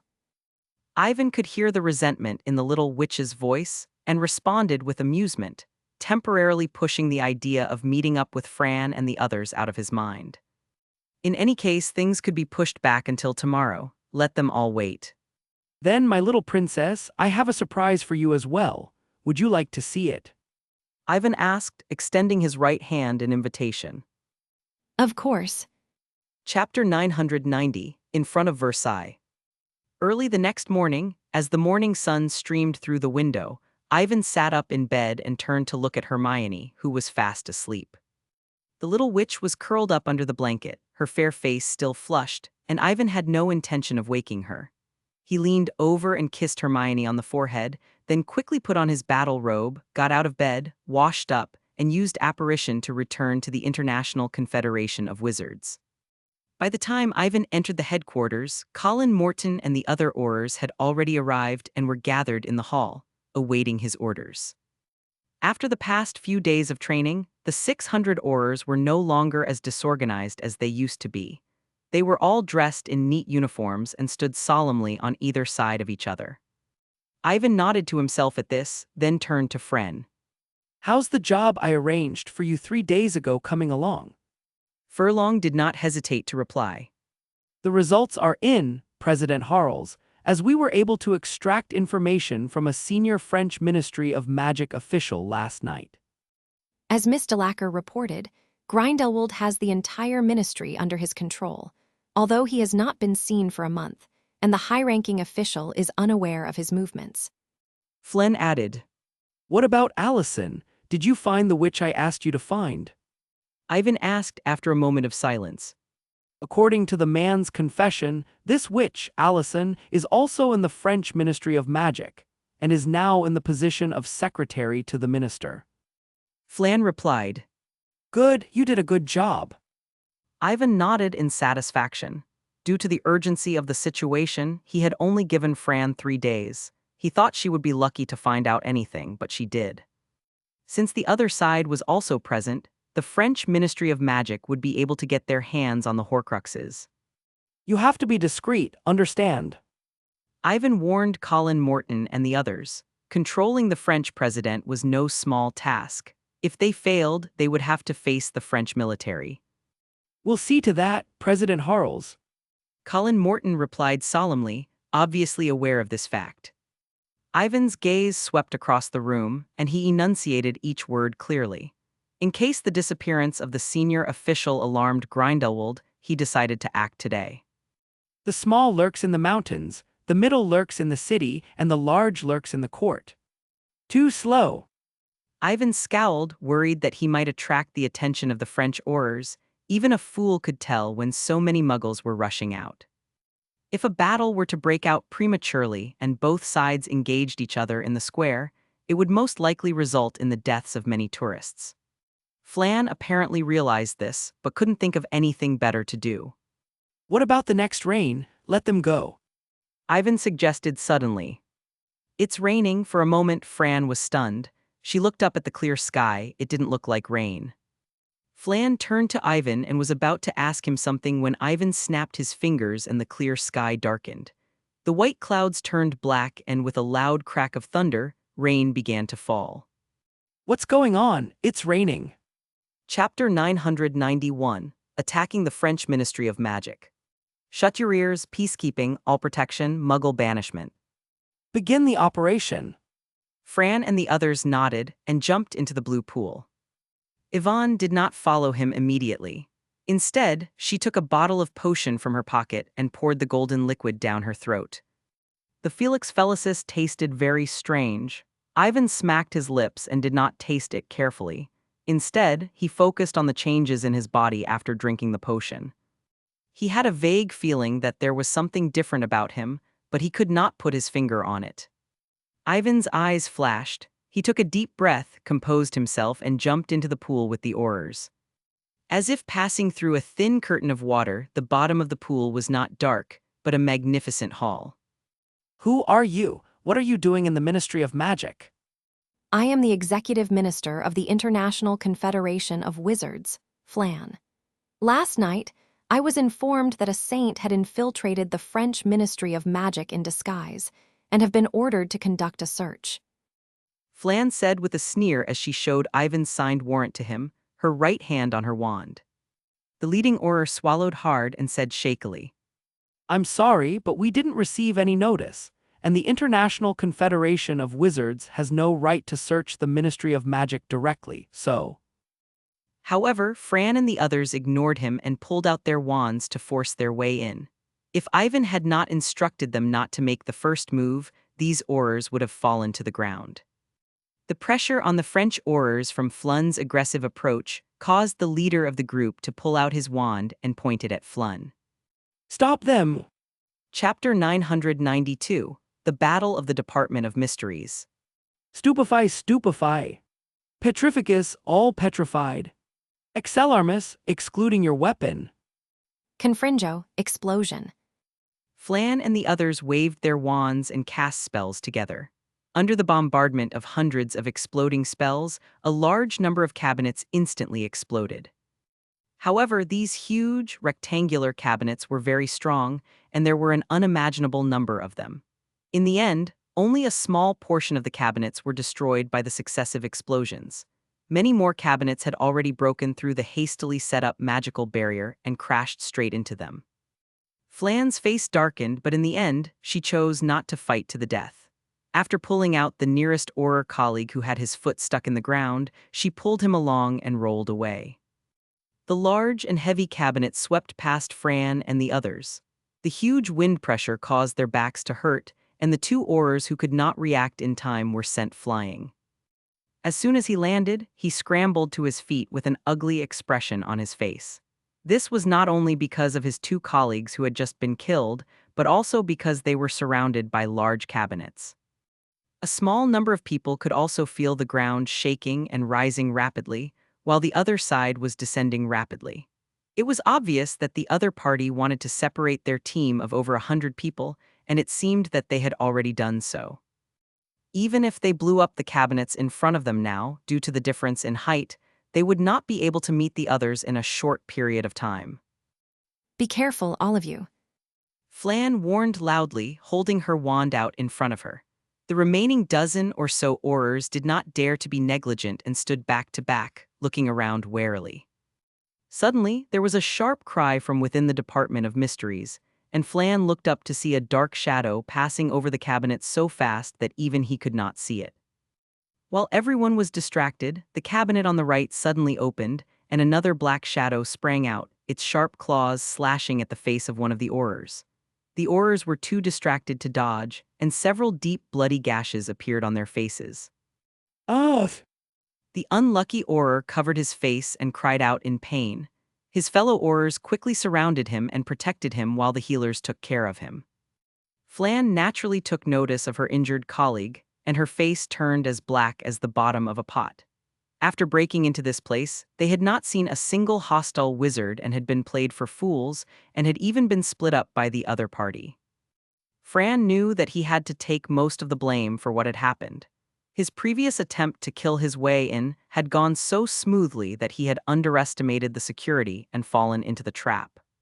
Normally, he would have used a small force as the vanguard. Put up protection and smash these cabinets.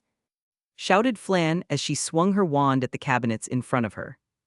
In fact, before he could warn them, the surrounding Aurors had already cast an armor charm on themselves, and then followed Friend's instructions to blast open the cabinets in front of them. However, these cabinets were made of special materials and were highly resistant to magic. They were different from the cabinets used by hundreds of wizards, so their effects were limited. They only caused a few large holes in the cabinets, but what made them gasp was that they saw many more cabinets stacked on top of each other, constantly changing positions.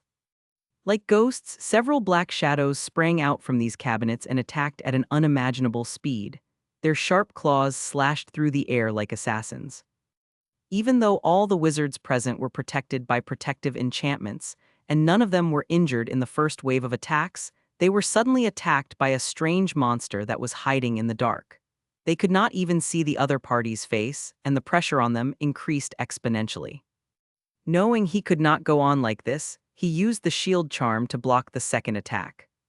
Due to the short interval between the two attacks, Fran did not have time to reinforce the shield charm, so after a slight delay, the sharp claws quickly broke through the protective barrier and pierced deeply into the flesh of his chest, causing several red wounds to appear. With a grunt, Flun took advantage of these slight pauses to catch the movement of the dark figure, and anticipating it, she jerked her wand and pointed it at the dark figure. Defindo, cracked apart. Chapter 993, The Split Madago. Flun's sacrifice paid off as a blinding flash of white light slammed into the dark figure. An ear-piercing scream soon filled the air. Furon clutched the bloody wound on his chest and stared straight ahead. The black shadow was hit by the spell beam and slammed into a nearby cabinet. It shook its head and stood up. It wasn't until then that the wizards had a good look at the attacker. It was a large, jet-black cat about half a meter in length. It slowly lowered its body and let out a strange roar at Fran and the others. Its blue eyes glowed faintly, and its sharp claws were still covered in blood. What shocked the crowd the most was the fact that half of the Black Panther's body had been severed due to the dissociation charm. However, there was no blood flowing out of the wound. Instead, it was rapidly wiggling. In just a second or two, the Black Panther split into two identical individuals. Flun's skin crawled at the sight, and he growled. What the hell is that? A female Auror in the crowd took a few steps back and explained in a fearful voice. This is a Madago, a very dangerous magical beast in a pack. I read about them in a book about magical beasts, and they are said to divide themselves at the first sign of an attack, creating more of them. The female Auror added, slightly puzzled. Don't worry about that now. I just want to know if the book says anything about how to deal with them. Flan interrupted her quickly, her eyes fixed on the two Madago. She didn't want to make things worse by attacking them. Madagos are usually very territorial, and once they leave their territory, they are generally not pursued. Replied the Auror automatically. Flan's face darkened. They were trapped here. How could they leave? We need to find a more practical solution. Flan said through gritted teeth. Before the female Auror could speak again, the two Mydego crouched low and charged at them, as fast as a blur. The two wizards in the front row waved their wands first, and several invisible magical barriers appeared in front of them. The Mydego on the left had a gleam in its blue eyes, but it did not slow down. With a powerful leap, it jumped over the barrier of magic in front of it and grabbed the bars of the cabinet with its claws. However, this gave Walker the opportunity he had been waiting for, and with a quick wave of his wand, a dark green light flashed through the air. Avada Kedavra, Avada Kedavra. As Walker had expected, the death curse hit its intended target, and Mydego did not continue to split. Instead, her body spasmed and she fell from the railing, where she lay motionless and lifeless. Nice kill. Flan's ugly expression finally softened a little. It seemed that Mydego was not as terrifying as he had thought, or at least could not be immune to the death curse. However, he soon realized that he was being too simplistic. After the death of the Mydego, the one that had just split apart seemed to have been threatened. Without being attacked, it split into 4 identical Mydego. A few more Mydego appeared from the right cupboard and charged at them from all directions. The expressions of the wizards present changed drastically, but the female Auror suddenly said, Why don't we think of a way to gather all the individuals in one place and dispose of them with a fierce fire? Frampton's eyes lit up. Although Mydego had the trait of constantly splitting, he was not invincible. As long as he destroyed every single one of them, he would not be able to split anymore. The formidable devouring power and self-replicating properties of the fire also happened to restrain these strange creatures. Now, everyone, cast your spells together and get rid of them at once. In order to prevent the spell from not being powerful enough, Fran called on all the wizards present to cast the fire incantation together. The hot flame suddenly expanded and pressed towards the center. Shrill screams filled the Department of Mysteries as Mydego after Mydego struggled in the sea of fire, their bodies twisting and splitting into new bodies. However, this only served to increase the ferocity of the fire, as scarlet flames rose high and engulfed all the Mydego. After devouring all of the Madagascars, the fire of malice had grown several times larger than before. Flan looked at the Aurors and waved her wand in front of her. The fire of malice transformed into a dragon and crashed into the stacked cabinets. When the smoke and dust cleared, the scene before them was clear. The stacked cabinets had fallen to the ground, and scarlet flames were licking the wreckage on the ground. They had just blasted a path forward. Where is President Harles? He asked, turning to face Flan. Have you informed him of the situation? Chapter 994, Another Meeting. I've told President Harles everything that's happened here, but there's been no reply. The president is probably dealing with the other teams. Fran explained briefly. Since they had been attacked here, the other teams must have been attacked as well. The other team had trapped them in the Department of Mysteries and spent a lot of effort to separate them, obviously preparing to attack them one by one. Until now, they had not seen a single hostile wizard, and Fran had reason to believe that the split Mydego was only there to slow them down. Although this monster was very difficult to deal with, it was unrealistic to expect it to wipe out a dozen or so elite Aurors. Therefore, the enemy's real goal was probably to delay their movements and then lead the main force to attack the other teams. With this thought in mind, Fran felt a sense of urgency. After gesturing for them to stay on guard, he led Walker and the others along the tunnel created by the fierce fire. After walking for a while, he was forced to stop. He had a feeling that the wreckage of the cabinet was floating in the air. Look out! Shouted Flun, waving her wand to cast a barrier spell. The Aurors on the field reacted to the warning, standing back to back and casting spells to protect themselves. The attack was more ferocious than they had expected. The debris flew through the air with a piercing noise, and as soon as they came into contact with each other, several magical barriers were destroyed. Flun managed to roll away, but the others were not so lucky. Walker and the others were unable to dodge in time and suffered some light injuries. The 4 Aurors at the back were hit and fell to the ground. There were several deep bloody holes all over their bodies, and they were about to die. Damn it! Said Flan, glancing at the 4 people on the ground. She was frightened but angry. Although these dead colleagues were not close to him and had only known him for about a month, they had all experienced several fierce battles together and had developed some camaraderie. Avada Kedavra. Avada Kedavra, the moment he saw her, his pupils shrank and he attacked without hesitation, unleashing the death curse. A dark green beam of light flashed through the air, and Walker and the others who had also sensed the threat cast their spells. In an instant, a dozen spells were cast, all of them aimed at Grindelwald. Grindelwald did not even bother to remove his wand from his sleeve. He simply raised his hand, and the debris on the ground leapt up to block each spell accurately. He then pointed his index finger at a female auror, and a blinding white light shot out from his fingertip.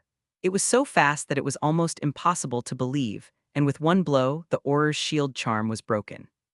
The female auror's body quickly stiffened, and she transformed into a stone statue, her face frozen in terror.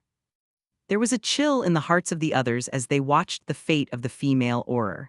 Walker crouched low and transformed into his werewolf form, ready to fight to the death. Grindelwald's face twisted into a sneer, and he tilted his head slightly to avoid a life-extinguishing curse.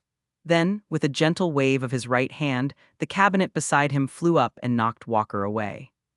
Reducto crushing, Confringo exploding thunder. Flan and the others did not stay idle. They attacked and retreated, casting spells at Grindelwald to save Walker. Avada Kedavra, Avada Kedavra. The dark green spell beam reached him almost instantly. The moment he saw Grindelwald raise his hand, he tried to dodge, but he was too slow and could only watch as death inched closer. Just as Fran was sinking into despair, a force that seemed to have come out of nowhere tugged at her, causing her to move a few centimeters away from the light. Grindelwald frowned for a moment, then seemed to sense something. He looked up and saw a golden bird blazing with white flames, heading straight for him. Grindelwald did not hold back this time. He quickly pulled the Elder Wand from his sleeve and waved it, creating a semicircular barrier of magic in front of him. The fiery phoenix crashed into the solid barrier of magic, causing a violent explosion that engulfed the entire area. When the smoke and flames died down, Ivan appeared in front of them, staring at Grindelwald in the flames. President Harles, Shouted Ferlin and the others, their eyes full of joy at having survived the catastrophe. I'm sorry, it seems I'm a little late. Ivan glanced at the bodies on the ground and sighed. You've done well, of course they are. Chapter 995, Your Ambition Ends Here. After a few glances, Ivan quickly composed himself and turned to Grindelwald, speaking in a solemn voice. Let's end things here today, Grindelwald. Grindelwald said coldly. He waved his Elder Wand and several beams of light shot out, aimed at Flun, Walker, and the others. He had deliberately spared their lives in order to lure Ivan Hals to him. Now that he had achieved his goal, there was no need for them to live. Ivan was not going to let Grindelwald get away with this. He immediately used his magic to pull a large cupboard in front of them. Several beams of magical light hit the cabinet, causing it to explode. Flan, Walker, and the lucky survivor of the battle, the male auror, stood at attention, pointing their wands at Grindelwald in an attempt to counterattack. Take them and get out of here, Flun. Ivan said solemnly. And don't forget, your mission is to finish it. Flan and the others might be considered strong by ordinary wizards, but they were nothing compared to Grindelwald. If they were to get involved in a fight, they would only be a burden to him. Ivan took out a bottle of reagent and threw it at Fran. Take this. Flan caught the bottle with both hands and looked down at it. It was half filled with a golden liquid. This is Felix Felicis, which increases one's luck for 12 hours. You may be able to use it to locate Allison. You think they're going to get away with this? Grindelwald sneered, then clapped his hands and the platform shook. Beneath their feet, the black and white tiles crumbled, and a deep, gaping hole several meters wide appeared on the platform. Unable to resist, they fell into the bottomless abyss. Grindelwald's smile widened, and he turned to Ivan to see the look of frustration and anger on Ivan's face, but Ivan's reaction was unexpected. I'm afraid the aurors who fought for their lives in the ministry would be disappointed if the president of the league who led them ignored their sacrifice. Grindelwald said with a sarcastic laugh. I will engrave the face and deeds of every colleague who has fallen here into my memory. Ivan said noncommittally. I am sorry, however, that I had no intention of letting any of my men die in front of me. Ivan sneered. Before entering the Department of Mysteries, Flan had used her seal to inform him of everything that had happened there. Ivan knew full well that the entire Department of Mysteries was under Grindelwald's control. He was confident that he could get Flan to leave. Ivan's indifferent attitude caused Grindelwald's smile to freeze on his face. Feeling vaguely uneasy, Grindelwald opened his left hand and pointed at the crack, which was several feet wide. He then clenched his fingers tightly, and the crack, which looked like an abyss, quickly closed. He wanted to crush those horrors underground. At that moment, a high-pitched whinny sounded. A moment before the ground completely closed, a white shadow rushed out of the ground like lightning. It was a huge unicorn several meters tall, its body made of solid white mist. After rushing out of the ground, it flew away on the light shadow without looking back. Flun and Walker, who had fallen into the ground earlier, were now sitting safely on the back of the giant unicorn, with the unlucky wizard in its mouth. Grindelwald's face darkened. The Department of Mysteries was technically his home ground, but the man he wanted to kill had so easily saved it. How could he not be furious? Grindelwald's heart sank at the sight of Ivan's young face. Since his escape from Nurmengard, the young wizard had been a thorn in his side, a thorn that continued to grow. Every time they met, Ivan's strength would increase significantly. More than a month ago, in the North American Magical Congress, Ivan had used a hidden trick on Grindelwald's key to trick him. Grindelwald had a feeling that if he did not kill Ivan in this battle, he would never have another chance. Therefore, he had to win this battle. Grindelwald did not reply. He raised his hand and cast the smashing charm. Reducto crushing. Chapter 996, Consecutive Fierce Battles. Thunder. Ivan shouted as he flew through the air and pointed his wand at Grindelwald. Fine arcs of lightning gathered at the tip of the wand, and then a terrifying thunderstorm swept down like a silver serpent. The lightning was incredibly fast, but Grindelwald was not new to this confrontation with Ivan. The moment the arc lit up, he reacted and flicked his elder wand. The petrified female Auror floated up in front of him and collided with the dense arc of lightning. An ear-piercing thunderclap sounded, and the violent thunderstorm instantly shattered the petrified statue. Engorgio expand quickly, incentio, flames raging, apugno 10,000 bullets fired. Splinters of rock rained down as Grindelwald pointed his wand again, and under the effects of Obscurus, cast 3 spells in quick succession, causing the scattered debris to hover in the air. Under the effects of the amplification charm, the debris rapidly expanded to several times its original size, and augmented by a ghostly blue flame, it shot towards Ivan. These petrification fragments, each the size of a human head, attacked like cannonballs, exploding in midair. Ivan flapped his wings and dodged between the explosions, anger on his face. Grindelwald was able to tell that the recently destroyed statue was one of his own men, and it was likely that the statue was still alive. Grindelwald had used this to ward off his magic, no doubt with malicious intent. Ivan, however, knew full well that his adversary was trying to provoke him, to throw him off balance and give him an advantage in a fight. At the level of his and Grindelwald's magic, however, even if they fought for an entire day and night, they might not have been able to escape with their lives, as all kinds of charms were used to the extreme. This was why Ivan gave the rest of the Felix Felicis to Flun. He needed a chance to defeat Grindelwald, and his instincts told him that Flun might be able to help. This looks like a secret passage, and it's hidden so well that it must be an important place. Why don't we go in and take a look? Maybe we'll find something. Walker glanced around, then looked at Fran.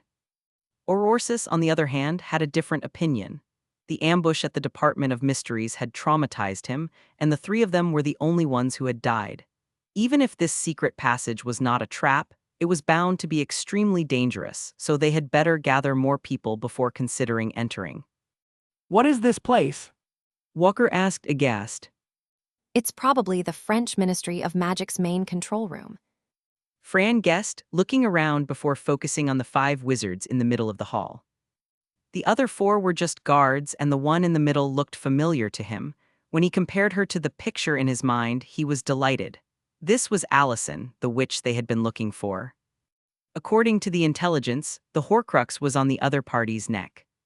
Looks like we're in luck. We've got 2 fewer enemies than we have. Sith raised his eyebrows, but as soon as he finished speaking, the main control room shook. The statues of angels on either side of the room suddenly came alive and surrounded them in a semicircle. Well, it seems to be more than that now, Said Sith sheepishly, looking at the multitude of angel statues. You'd better shut the hell up. Flan snapped, then whipped out her wand and blasted the head off an angel statue. However, this did not affect the other party's movements. In just 2 or 3 seconds, the head that had been blown off regrew. Allison glanced at Fran and the others, then said to the saints, You don't have to protect me. Go and kill them first. If you delay too long, more enemies might come. Chapter 997, Allison in Arrest. The saints hesitated, but understood that the situation would become extremely dangerous if more enemies gathered. With this in mind, the 5 of them did not delay any longer and drew their wands to attack Fran and the others. Several magical beams of light flashed through the air, and the Aurors, who had been surrounded by a dozen angel statues, were suddenly in grave danger. Flun punched a statue of an angel in the face, shattering its head, and then ducked out of the way of the 2 beams of light that were aimed at him, his brow furrowed. At this rate, they would not be able to wait for reinforcements. In the blink of an eye, one of the Aurors was hit by the spell and was sent flying backwards, as if he had been hit by a hammer. Flan was so anxious that she couldn't help but glance in that direction. In that split second of distraction, the other angel statue raised its huge stone sword and swept it over, trying to cut him in half. Fortunately, the shield charm that was cast on him managed to block the attack, and he managed to roll away from the impact. However, for a stone statue that could be repaired quickly, the destruction of the upper body did not matter. It could be repaired in a few seconds at most. Just as the situation was becoming more and more dangerous, Fran's eyes caught sight of the magical lamp on the ceiling. An idea popped into his head, and he used his magical mark to communicate his plan. Walker and the others immediately understood what he meant and waved their wands together, pointing forward. Confringo, exploding thunder. Wisps of fire gathered at the tip of the wand, then rapidly expanded and turned into huge fireballs that crashed into Allison and the others. F***ck, these lunatics. The saints almost cursed when they saw this. The release of such a large-scale explosive spell in such a confined space was usually done by a suicidal lunatic. If the floor collapsed, everyone present would be finished. Impedimenta, encompassing obstacles. Pratigo's armor protecting. While cursing in their hearts, the saints did not forget to cast protective spells, and Allison summoned the angel statues back to the forefront to weaken the explosion. A massive explosion rocked the control room, sending fiery shockwaves through the room. The angel statue that served as the human shield collapsed and melted, and the ceiling lights and curtains of magic shattered. Thanks to the successive protection measures, Allison's group of 5 were barely injured. Instead, the Aurors who had cast the exploding spells were covered in dirt, and Walker, who was standing at the front, suffered some minor injuries. However, they were not discouraged, as they had achieved their goal. Most of the annoying statues were temporarily destroyed, and it would take at least a minute or 2 to reform. More importantly, as the light source disappeared, the brightly lit control room instantly turned pitch black. And the darkness happened to be their home ground. Ignoring his own injuries, Walker leapt into his werewolf form, using his superior sense of smell and night vision to reach the nearest wizard. Smoke and dust rose from the explosion, and after the initial chaos, the saints reacted, one of them waving his wand to cast a light charm. The white light illuminated the surroundings again, but a huge wolf head had already appeared in front of him. Die! Walker shouted, his face contorted into a hideous grimace. He opened his mouth wide and sank his fangs into the creature's neck.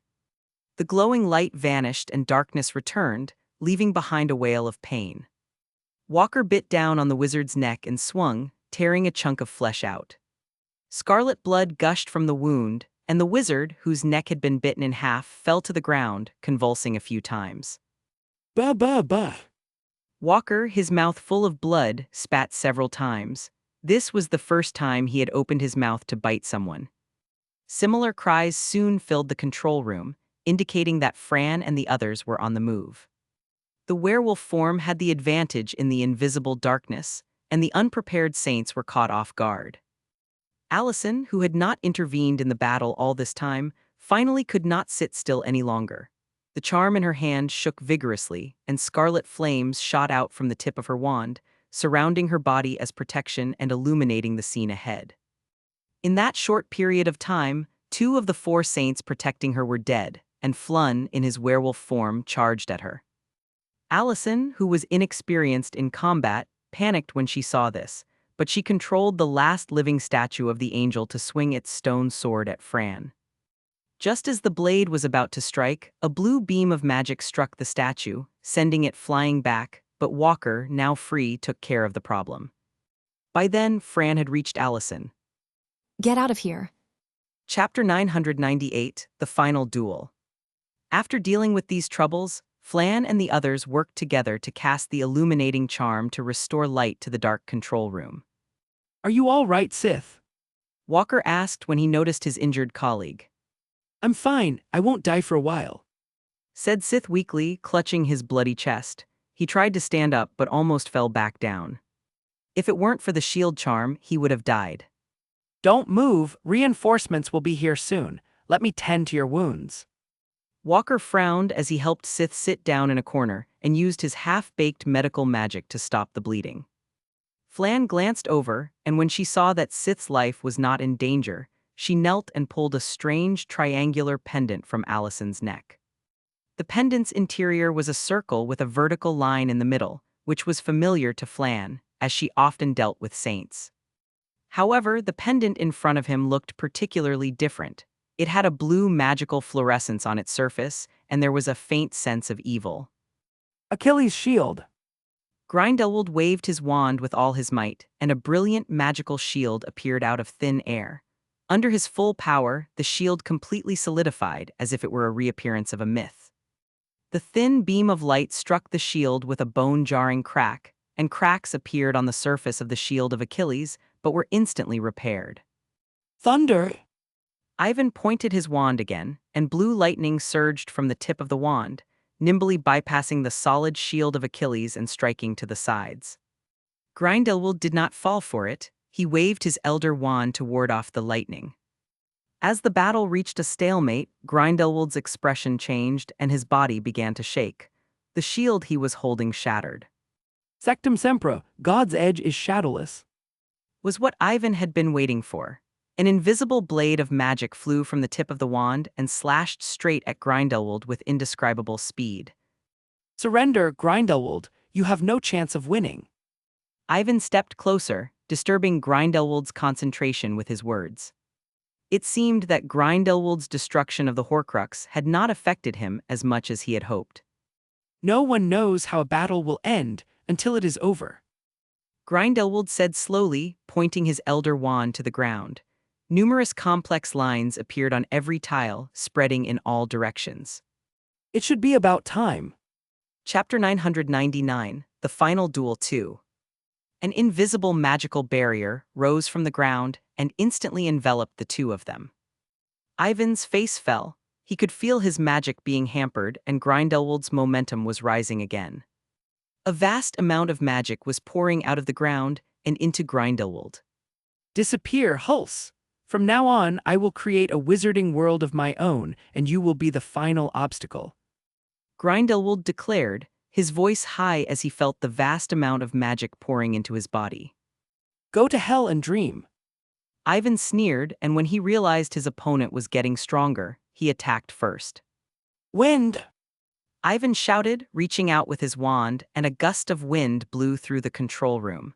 Numerous tiny wind blades hidden in the wind swept toward Grindelwald.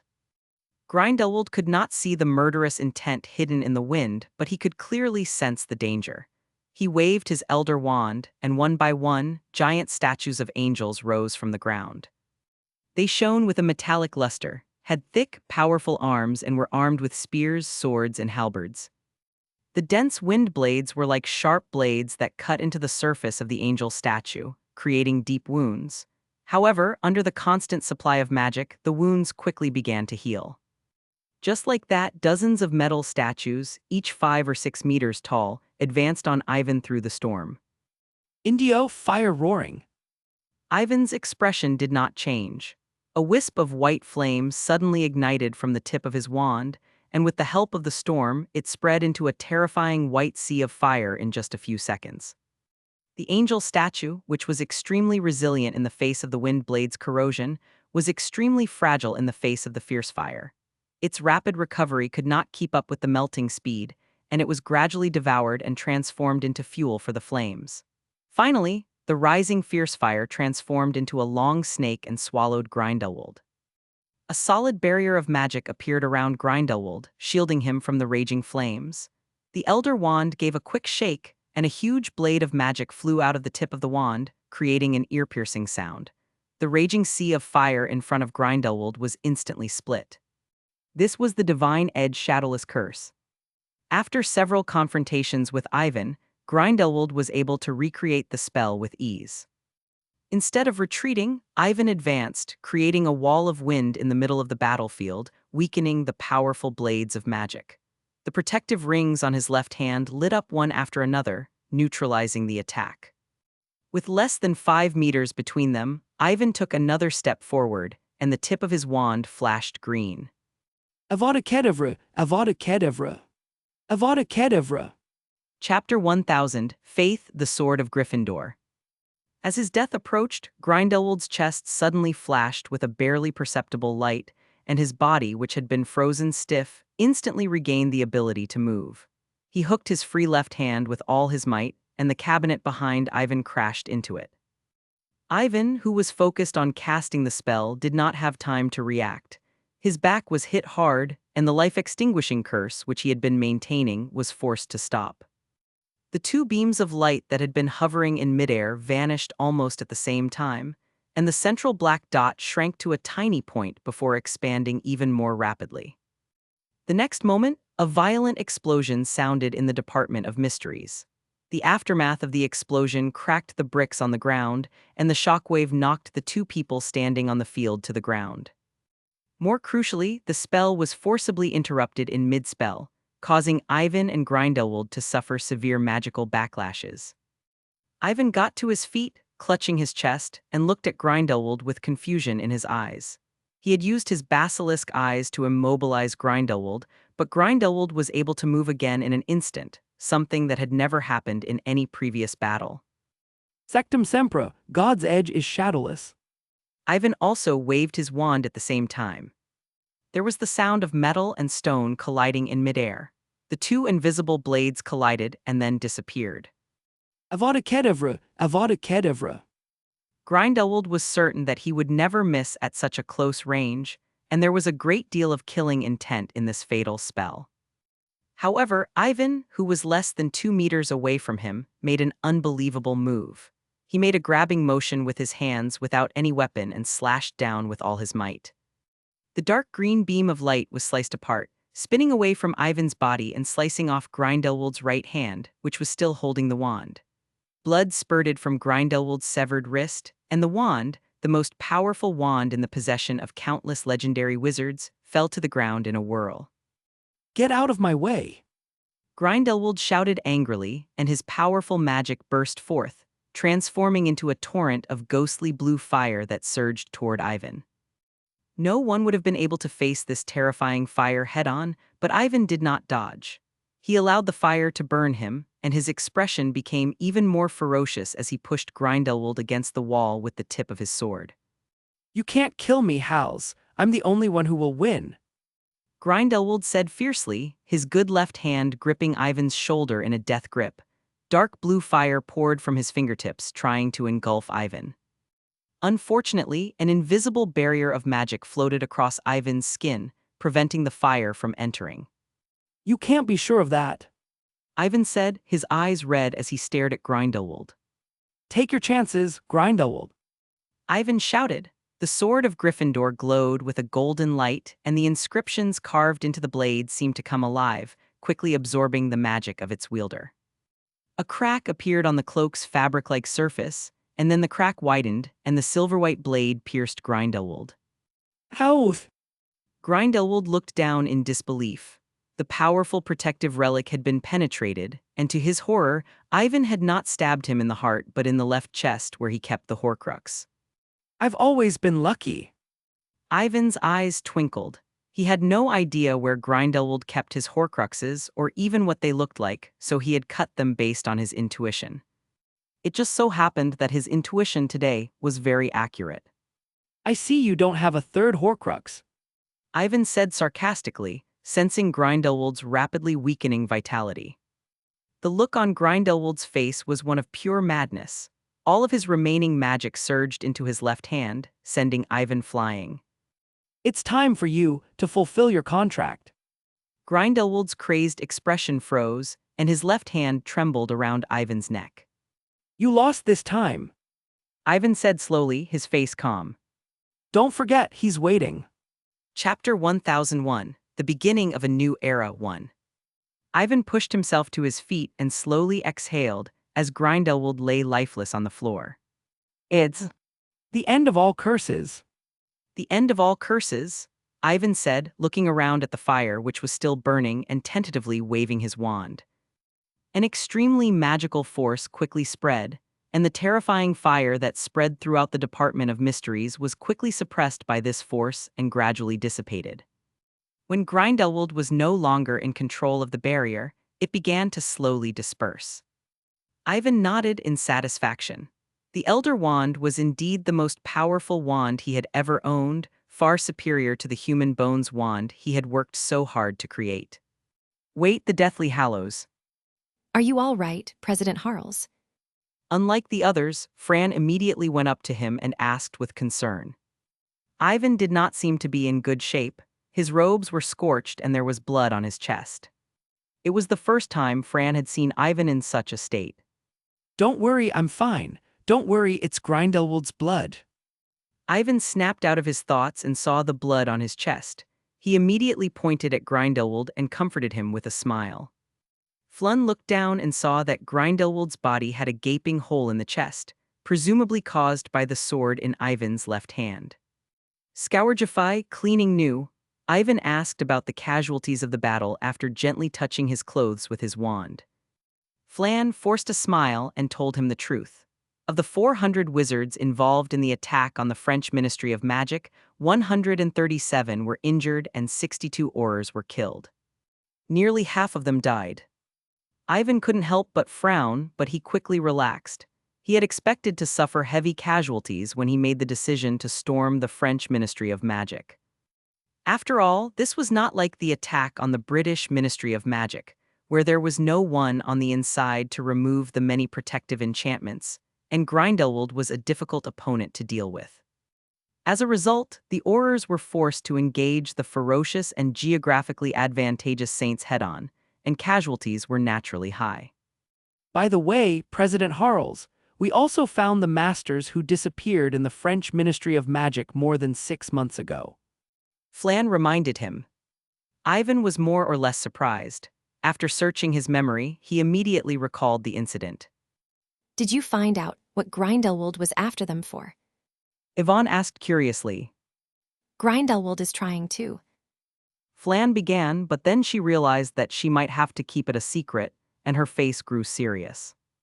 Come with me anyway. Okay. Ivan agreed with a nod of his head. They left the Department of Mysteries and walked down 2 corridors before entering a heavily guarded room. Yvonne looked around the room.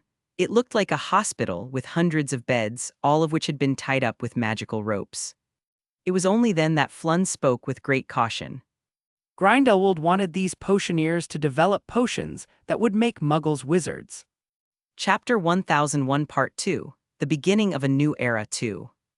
Ivan stopped in his tracks, a look of astonishment in his eyes. Grindelwald trying to turn Muggles into wizards. Why? Yvonne was confused at first, but she soon came up with a theory about the situation. Grindelwald had wanted to create a wizarding world ever since his resurrection, but given the sheer number of Muggles and their technological prowess, It would have been impossible to do so by force alone, making it necessary to resort to unorthodox means. If he could develop a potion that would turn muggles into wizards, Grindelwald would gain the support and approval of the majority of muggle high-ranking officials, turning his worst enemy into an easy ally. While some of Grindelwald's ideas were too extreme for Ivan's liking, it is foreseeable that the invention of this potion would go a long way towards easing the tensions between wizards and muggles.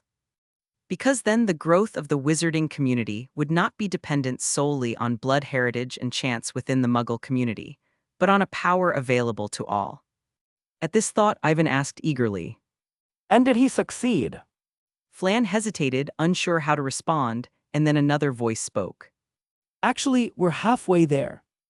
Ivan turned to see a fat, bald old man with a good-natured smile on his face, leading a group of a dozen men out of the room that marked the entrance to the research lab.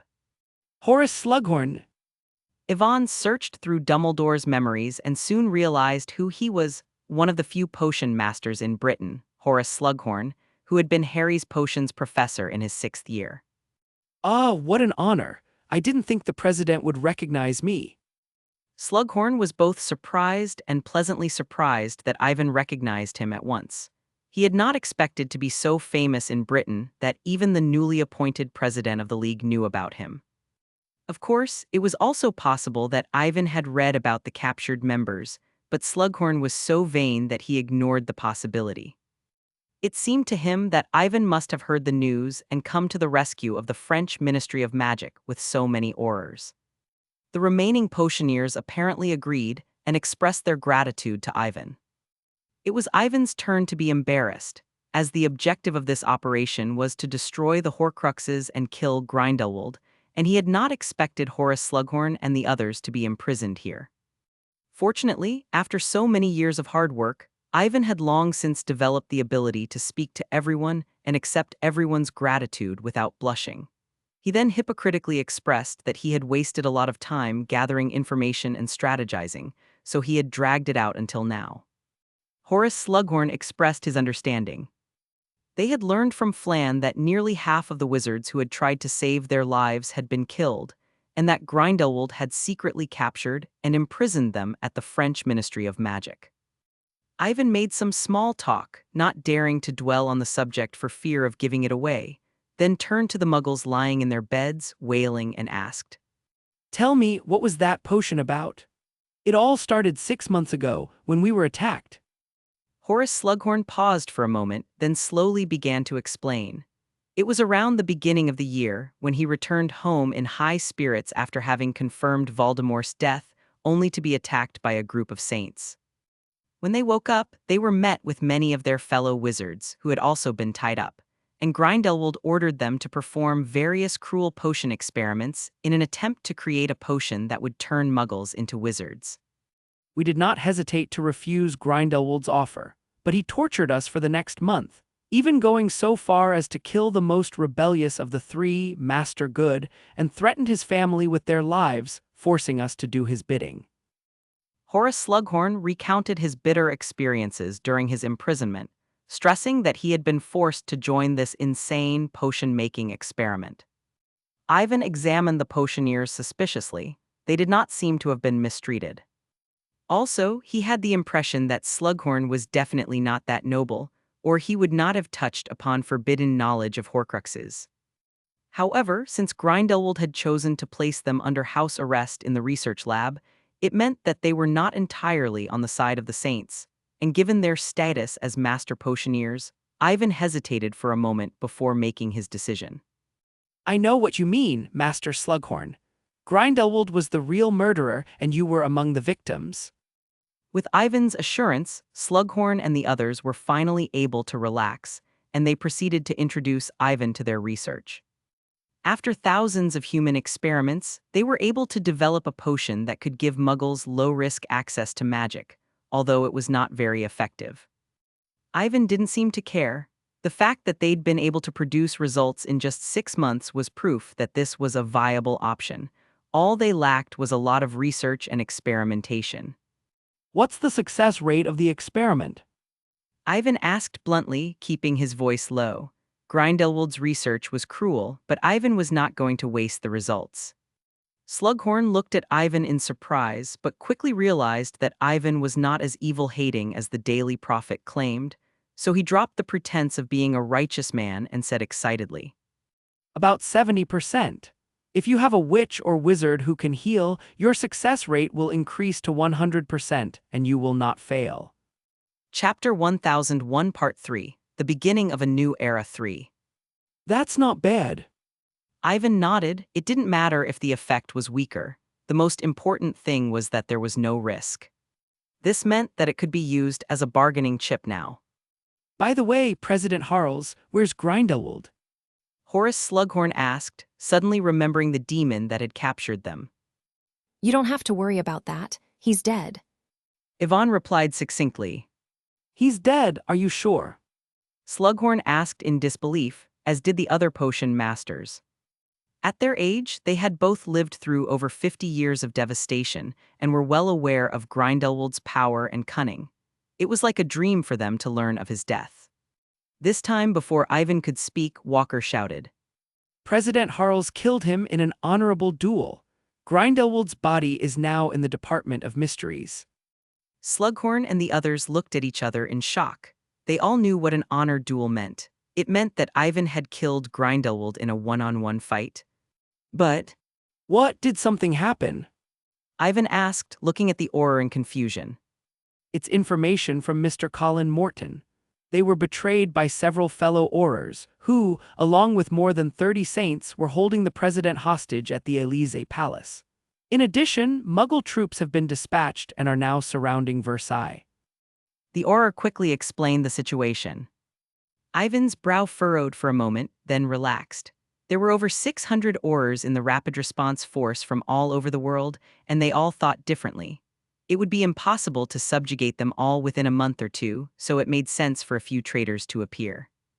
He was, of course, well prepared, as the plan to attack the French Ministry of Magic was kept a secret, and it was only on the day of the mission that these people learned what they were really up to. Ivan had expected to be able to stop some tactless snitch from passing on the information, and when the war really started, the disparity in strength would make it clear to the treacherous bastards that they were in trouble. Ivan shook his head to himself, but he wasn't worried. Once Grindelwald was out of the way, the entire wizarding community would be his. France was nothing to him, and he would be able to save it, no matter how bad the situation. He had fixed the alchemical device that covered the entire city, so he could simply brainwash all the Muggles in Paris. Come on, let's go out and see what's going on. Ivan waved his sleeve, and a burst of white flame engulfed everyone present. When Fran, Walker, and Slughorn came to their senses, they found themselves on top of a tall building, with Versailles in the distance. As Walker had said, the perimeter was surrounded by thousands of Muggle troops. Even armored vehicles had arrived, and a dozen helicopters were hovering in the sky. These Muggles are really stupid. Slughorn scoffed. The wizards of Versailles had already been told to perform apparition and evacuate in advance. The supposed encirclement was a complete joke. Walker glanced at Slughorn but said nothing. This was not the time for Muggles to be stupid, but to think of a solution to this problem. Shall I instruct the Aurors to disperse them? Flan asked cautiously. These Muggles were not as easy to deal with as civilians, but if 200 wizards were to form a large circle, raise a magical barrier, and cast a Muggle-repelling spell, they could be sent packing. No, it's not going to work. Muggles are entering an informative age, and if you drive them out, the Muggles in charge will immediately sense that something is wrong. I'll do it myself. It'll give some people a good idea of what's going on. Ivan said with a sneer as he looked at the Muggle armies surrounding Versailles, trying to advance. Seeing this, Ivan understood that the French president had most likely chosen to side with Grindelwald, which was probably the real reason why Colin Morton and the others had failed their mission. However, he could take this opportunity to show off his skills as a wizard. This way, he would not have to waste his breath on the Muggle leaders in the future. Are you going to subdue these Muggles yourself? Walker asked, sounding both excited and surprised. He had always regretted not being able to witness the epic battle between Ivan and Grindelwald, and had not expected to see Ivan in action again so soon. Slughorn and the other potioneers also turned to Ivan, curious as to how this man, who had killed the president of the Grindelwald National Union, was capable of boasting about disposing of thousands of muggles at once. With dozens of pairs of eyes on him, Ivan stepped forward and pulled the Elder Wand from his belt. He pointed it at the sky and began to read. Wind! As the incantation was chanted, the originally cloudy sky seemed to darken even more. The layers of dark clouds twisted and formed a huge tornado, as if some terrifying force was rapidly gathering in front of them. Watch and learn. This is the power of the strongest wizard. Chapter 1002, A New Beginning 4. At the same time, the Muggle soldiers surrounding the Palace of Versailles were also aware of the heavy pressure on their heads, which caused them to tremble as if doomsday had arrived. My God, this isn't a dream, is it? A Muggle officer stammered, his gun hand shaking and his eyes bulging. Dominic was not faring any better. His eyes were filled with shock, but he did not forget his place. The moment he regained his composure, he turned around and shouted at the top of his lungs. It's a tornado. The mission is cancelled. Retreat. Dominique's desperate cry soon woke the stunned French soldiers, who fled without hesitation. No one was arrogant enough to think they could stand against the might of heaven and earth. Behind them, a huge tornado, tens of meters in diameter and connected to the clouds, was standing in the huge square in front of the Palace of Versailles, and it was heading straight for them. Wherever the storm passed, tiles shattered and rose, trees were uprooted, pools of water poured in, doors and windows exploded, and everything around was sucked into the terrifying tornado. The dozen or so helicopters in the sky were the first to suffer, losing control completely under the wind pressure created by the huge storm.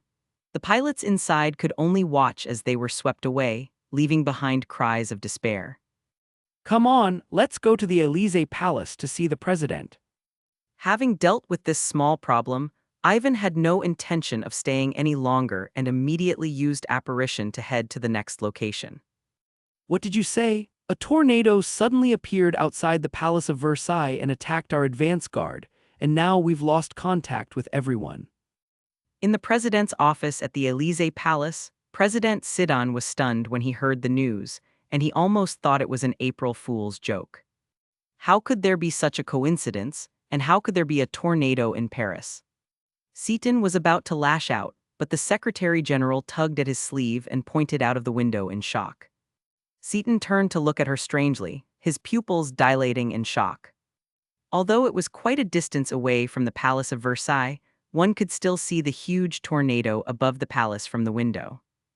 What the hell is going on? Don't tell me those evil wizards are behind this.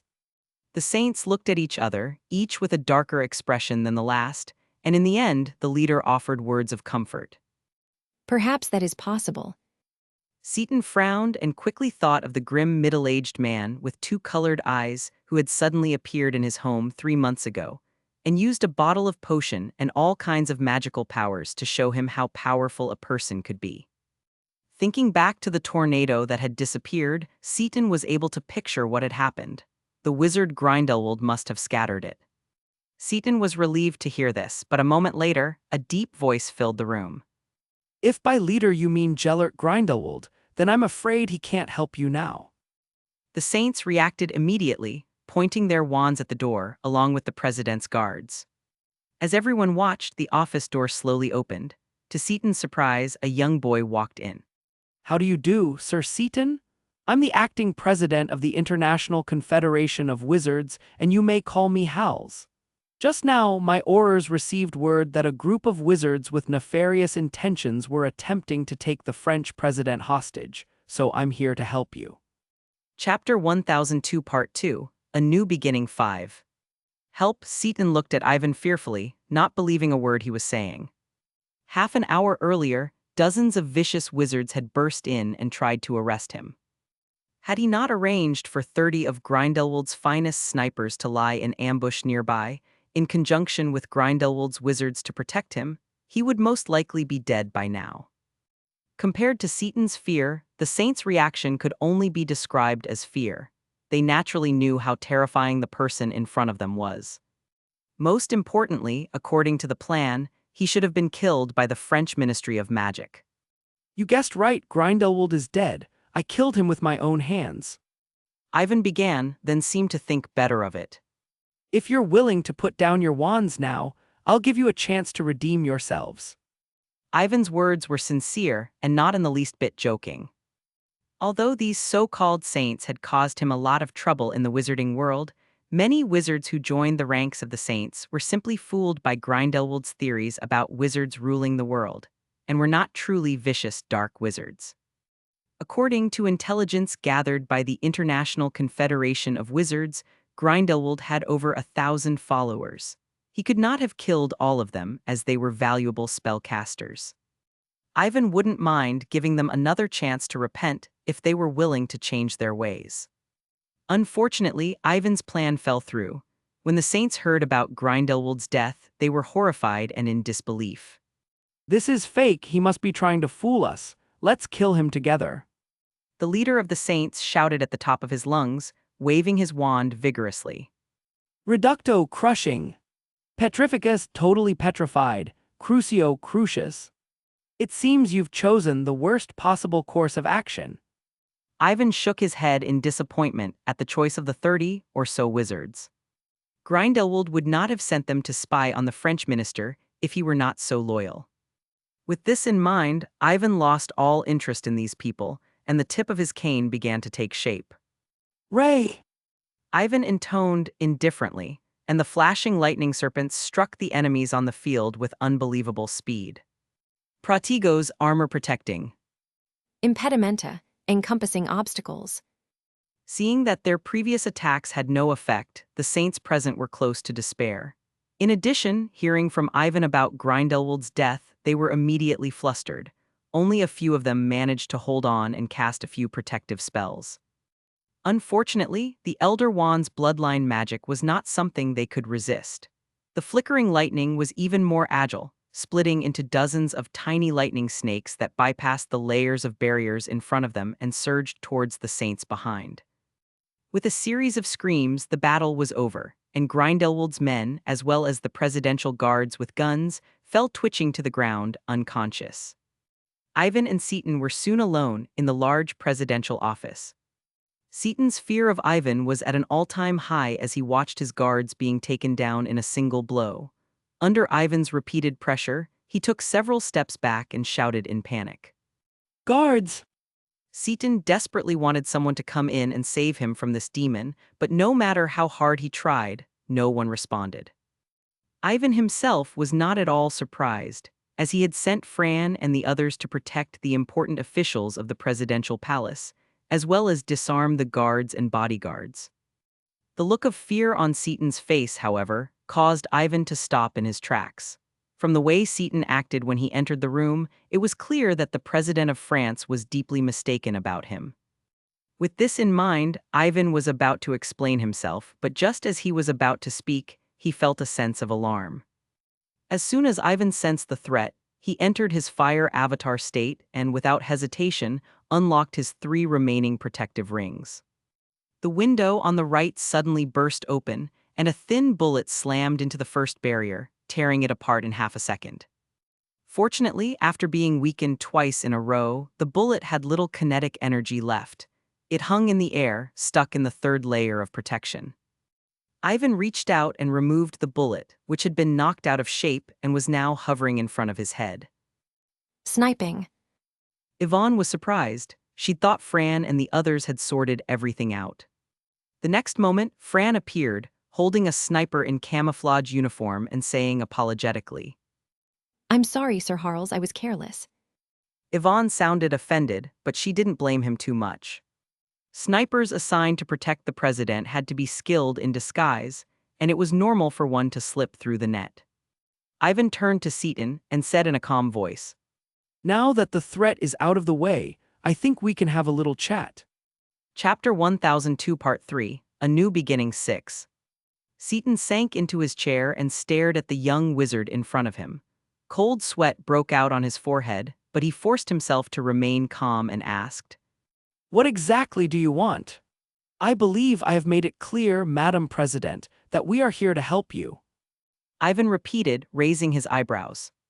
Seaton's face twitched at Ivan's words, and he glanced at the guards lying dead on the floor. You call that helping? Ivan naturally saw through Seaton's thoughts and explained kindly. You don't have to worry too much. They're just temporarily unconscious and not in mortal danger. Do I have to thank you for that? Seaton was furious, but he swallowed his words when he thought about how easily the enemy had defeated a modern army of several thousand men, unscathed by dozens of guns, and even managed to crush a sniper bullet with their bare hands. It couldn't be helped, form was better than man. To put it bluntly, even his own life was in the other party's hands. Therefore, under Ivan's kind gaze, Seaton forced himself to put on a politician's fake smile and said aggrievedly, Since they're fine, I'm relieved. It's all thanks to your help that I was able to see through their ambitions. Ivan replied humbly. Seaton thought about the huge tornado that had mysteriously appeared in Paris and the missing advance troops, and was momentarily at a loss for words. He could only assume that the peace Ivan was referring to was not the one he remembered. The only good thing was that she did not seem to have any intention of attacking him. Realizing this, Seaton relaxed a little, and with the air of a president, engaged in a Friendly. exchange with the culprit who had just put down a group of guards. Ivan used this opportunity to recount how Grindelwald, along with a group of fanatical believers, had been wreaking havoc in the European wizarding community after his escape from Newmond prison, intending to start a Muggle wizard war. The legilimency, Ivan knew very well that President Seaton had been duped by Grindelwald under the guise of the French Ministry of Magic, and did not know Grindelwald's true colors. Seaton wasn't entirely convinced by Ivan's claims, but he pretended to be furious, berating Grindelwald and the others for lying to him, and then insinuating that he was exhausted after all that had happened and needed a good rest. Ivan, of course, could tell that she was telling him to get the hell out of here. Nobody wanted someone who could decide whether they lived or died hanging around. Ivan, however, pretended not to notice and continued speaking. In addition to dealing with these wizards who are trying to start a war, I have two other things to tell you. Go ahead, what is it? Seaton asked, immediately appearing attentive. First of all, in a month's time, I will hold a global meeting at the British Ministry of Magic, where the heads of state will be invited to discuss the future of the magical and non-magical world. Ivan went on. Seaton's face fell. He had learned a thing or two about wizards from Grindelwald, but he had always been wary of those with magical powers. It was with great reluctance that Seaton was forced to leave France a month later for a so-called summit by a wizard who had so brazenly broken into his office. Does North America and the rest of the European Union know about this? Asked Seaton, not daring to object openly. The President of North America and the President of the European Union have agreed, and the heads of the other member states have probably received my invitation. Ivan said, looking at Seaton meaningfully. I don't think anyone will refuse. Seaton's pupils contracted, and he felt a chill run down his spine. Behind him, Fran, Colin Morton, and the others were confused. How could they not have known that there would be a global meeting in a month's time? However, when they remembered that Ivan was the acting president of the International Confederation of Wizards and was now the most powerful man in the wizarding world, Colin Morton and the others shut up. If Ivan said there was a meeting, then there probably was. If that's the case, I'll be there. Since Ivan had already given his word, Seaton had no choice but to agree, despite his reluctance. At the same time, he tried to reassure himself that if Ivan really wanted to do something to him, he wouldn't have to wait a month. When Seaton nodded, Ivan smiled gently and reached into his sleeve to transform a button into an invitation. He placed it on his desk to show his sincerity and continued speaking. As for the second matter, it is your safety. Grindelwald is dead, but his followers remain in hiding, so for the next few months, the International Confederation of Wizards will put extra guards on your safety. Seaton interrupted. After witnessing Ivan's power to break into the Palace of Achery alone, he was extremely fearful of the magical power of wizards, and naturally did not want to be watched. Is that so? But I don't think these guards will be enough to keep you safe.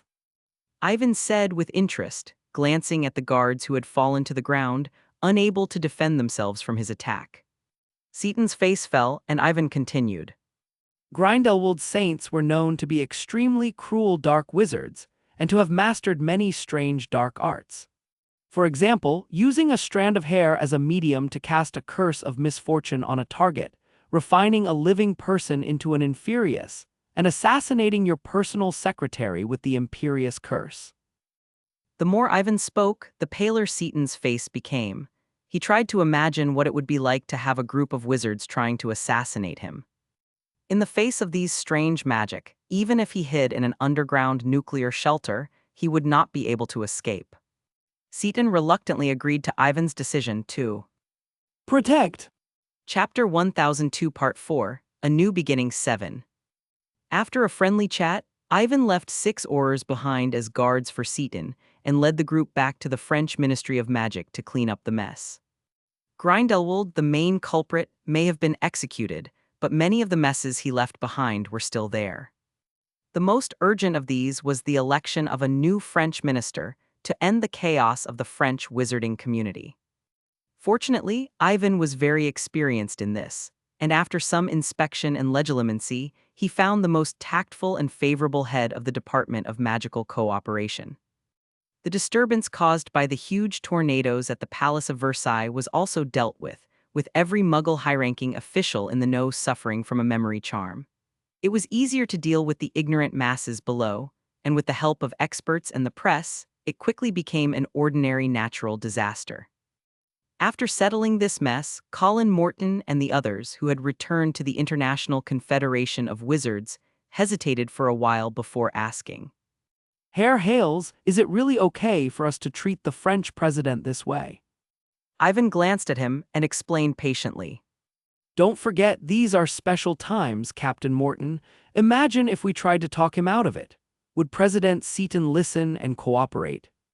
Herr Hales, is it really okay for us to treat the French president this way?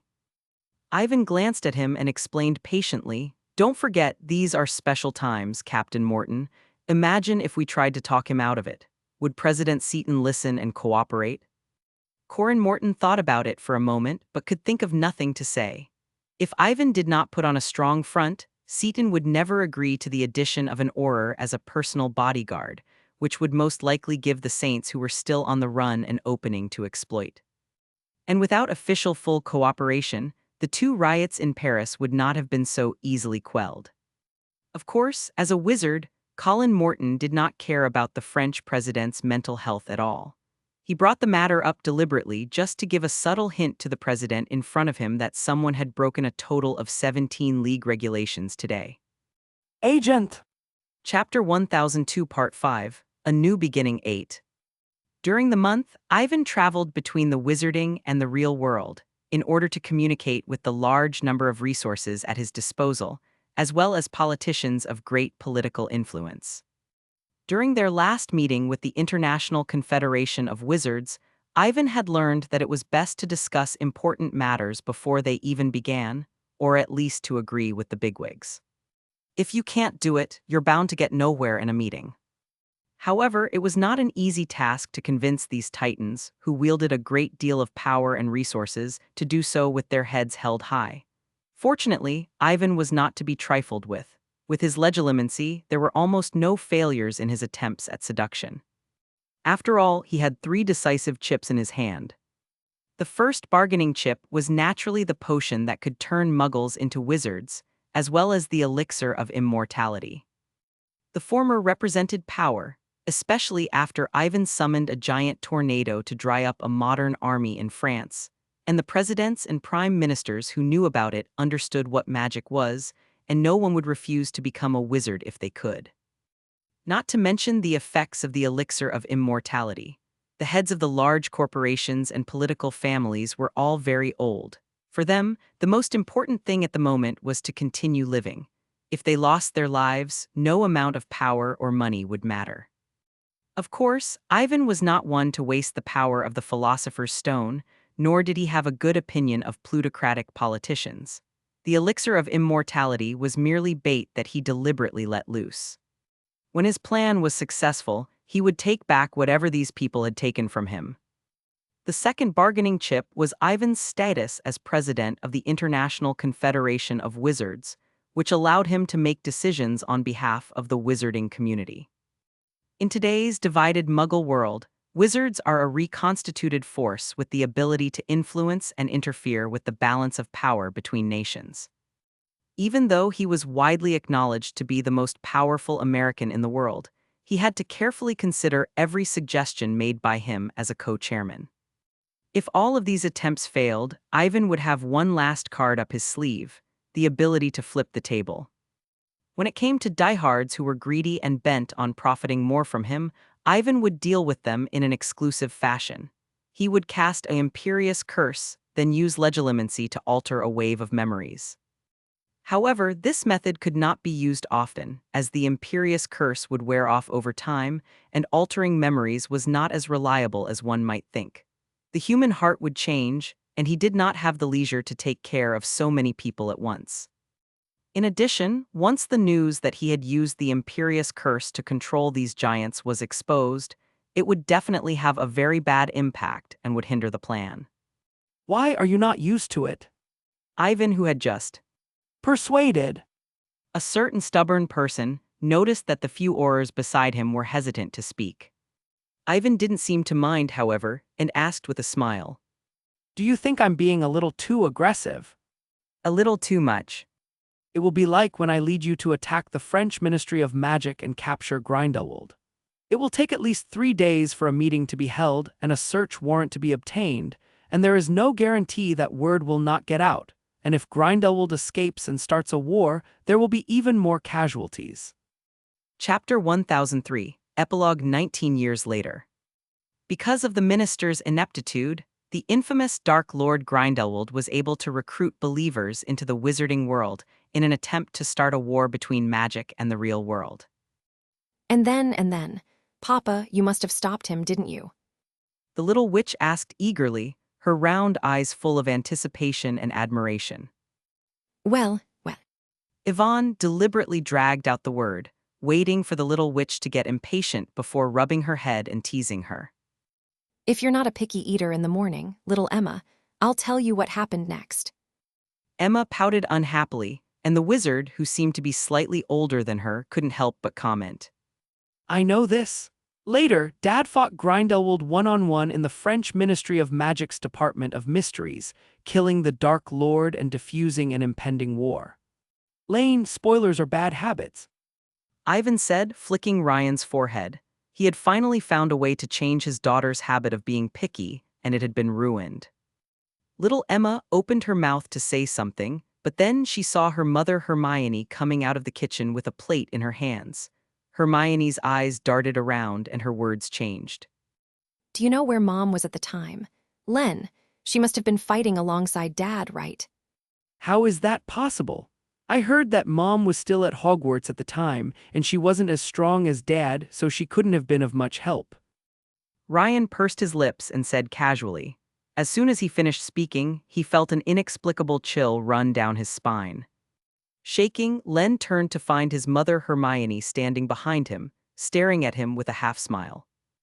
Knowing that he had fallen into Emma's trap, Len glared angrily at his sister.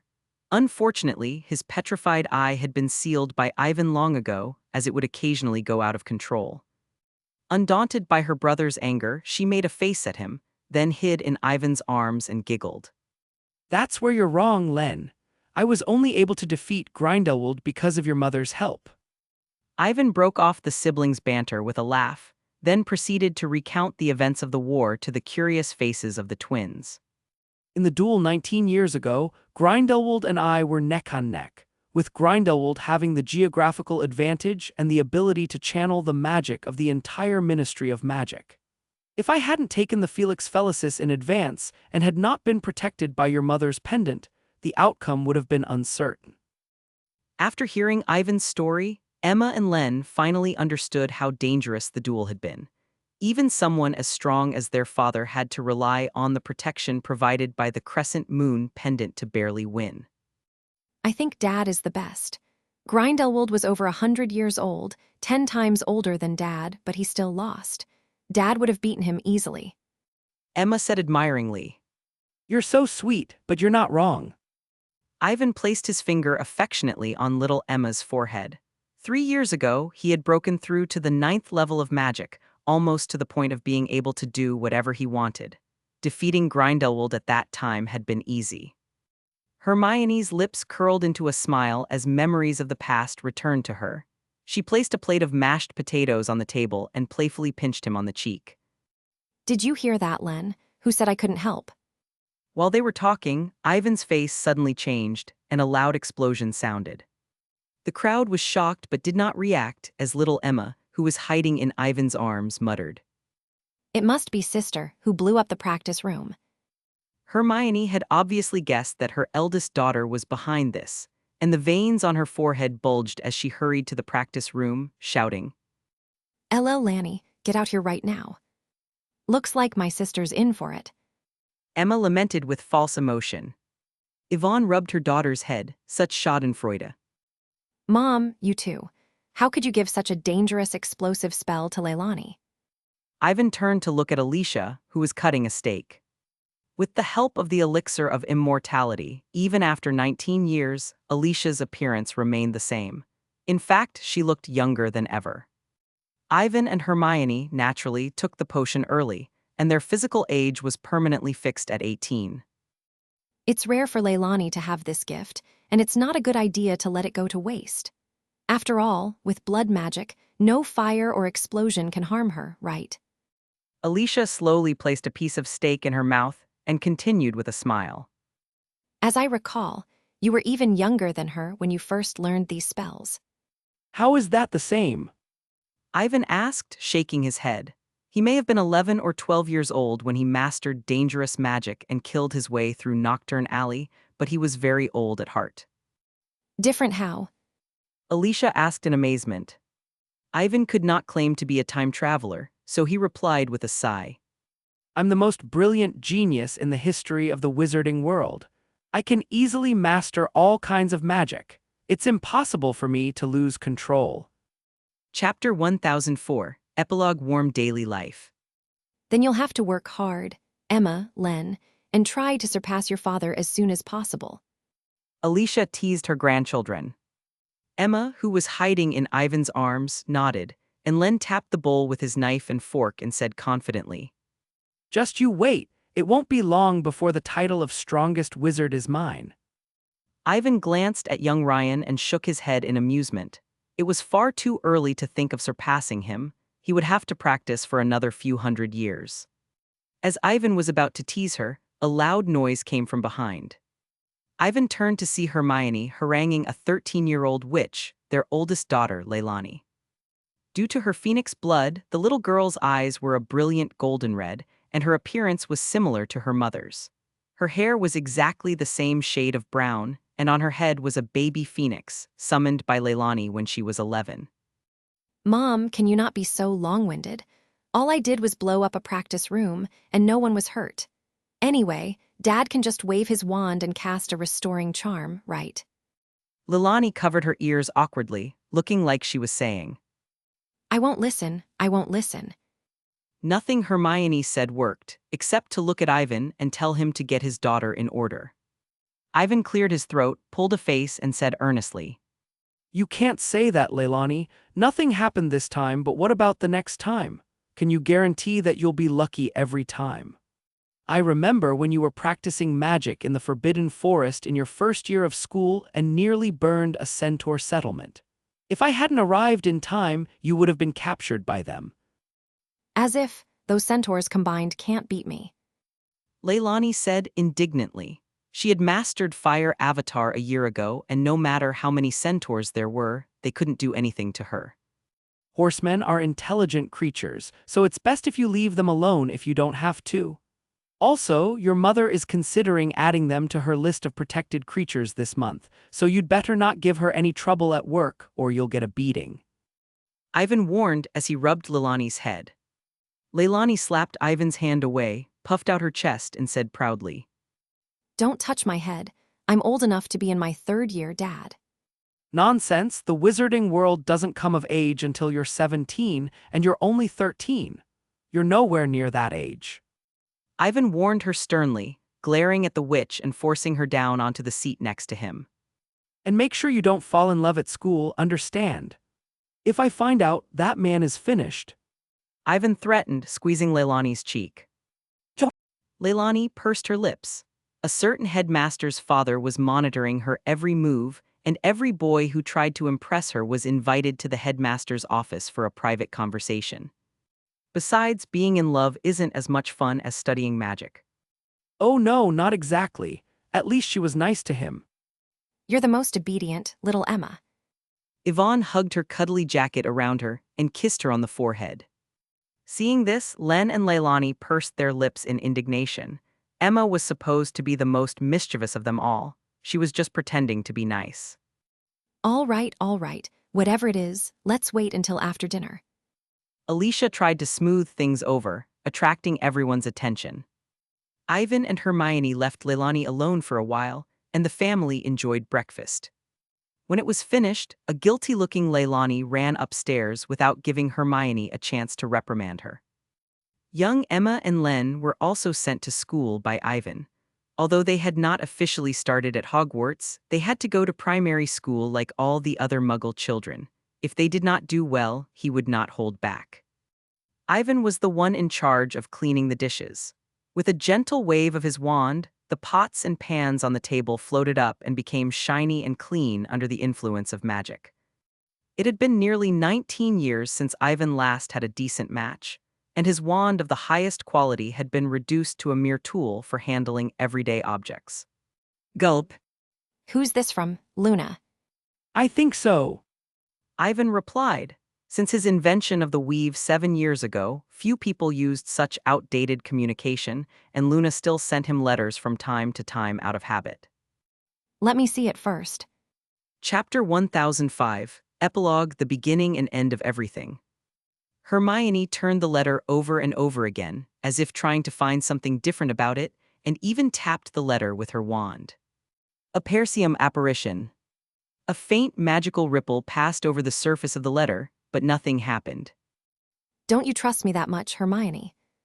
Yvonne asked, pulling the witch into her arms.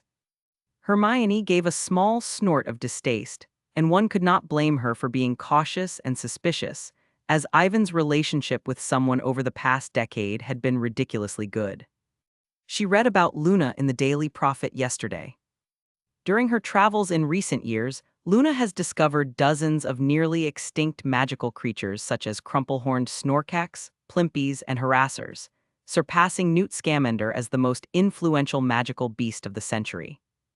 However, she remembered that these strange magical creatures were clearly created by Luna. Now that they had actually appeared in the wizarding world, she knew that there must be something wrong. The only person in the wizarding world capable of such a feat was her husband, Ivan Harris. Therefore, she suspected that their relationship was not as simple as just being good friends, but she could not find any evidence of it. Don't be so paranoid, Hermione, said Ivan, flicking Hermione's forehead in amusement. Think about it. If Luna and I really had something going on, we wouldn't be communicating by letter. Wouldn't it be better to just use the weave? The so-called weave was a magical communication network that relied on magical imprints to exist, and was one of Ivan's accomplishments over the past 19 years. It was the equivalent of a personal terminal in the world of science fiction, and it contained information on all wizards. Through this magical network, wizards could communicate with each other regardless of distance, materialize each other's magical images, or send their coordinates to perform apparition, or even browse information and purchase items on the web. The most important role of the weave, of course, was to make it easier for the Confederation to manage every wizard. And as the true master of the weave, if Ivan wanted to have a private conversation with someone, no one would notice. Hermione was taken aback as that seemed to be the case. Although Ivan and Luna often exchanged letters, they never kept them from her. As for the creation of these magical creatures, those in the know could tell what was going on by looking at the newspaper. If Ivan simply wanted to make Luna happy, he could have done it in secret. There would have been no need for him to put it in the newspaper. Well, it seems I've been thinking too much and wrong about you. Hermione's suspicions were allayed, and she gave Ivan an apologetic peck on the cheek. Ivan, however, wasn't going to let it go so easily. He grabbed Hermione by the back of her head and kissed her on the lips. Hermione, panting softly, glanced at the clock on the wall and her expression changed. Oh, it's so late. She said urgently, Let go, I have to go to work. What's the hurry? Stay with me for a while longer or take the day off and go tomorrow. Ivan rolled over and pinned Hermione down on the sofa, poking her forehead as he teased her. You're the current president of the Wizarding Federation. Who would dare object? How can you do that? Hermione rolled her eyes. Unlike some of the previous presidents who had been known to skive off work, she was not expected to inspire her subordinates to do their jobs without setting an example. Hermione struggled to push Ivan off her, and after tidying herself up, she used disapparated. Ivan shook his head and waved his hand, causing the letter to float into his hand. After all these years, it's still the same. Chapter 1005 Part 2, Epilogue, The Beginning and End of Everything.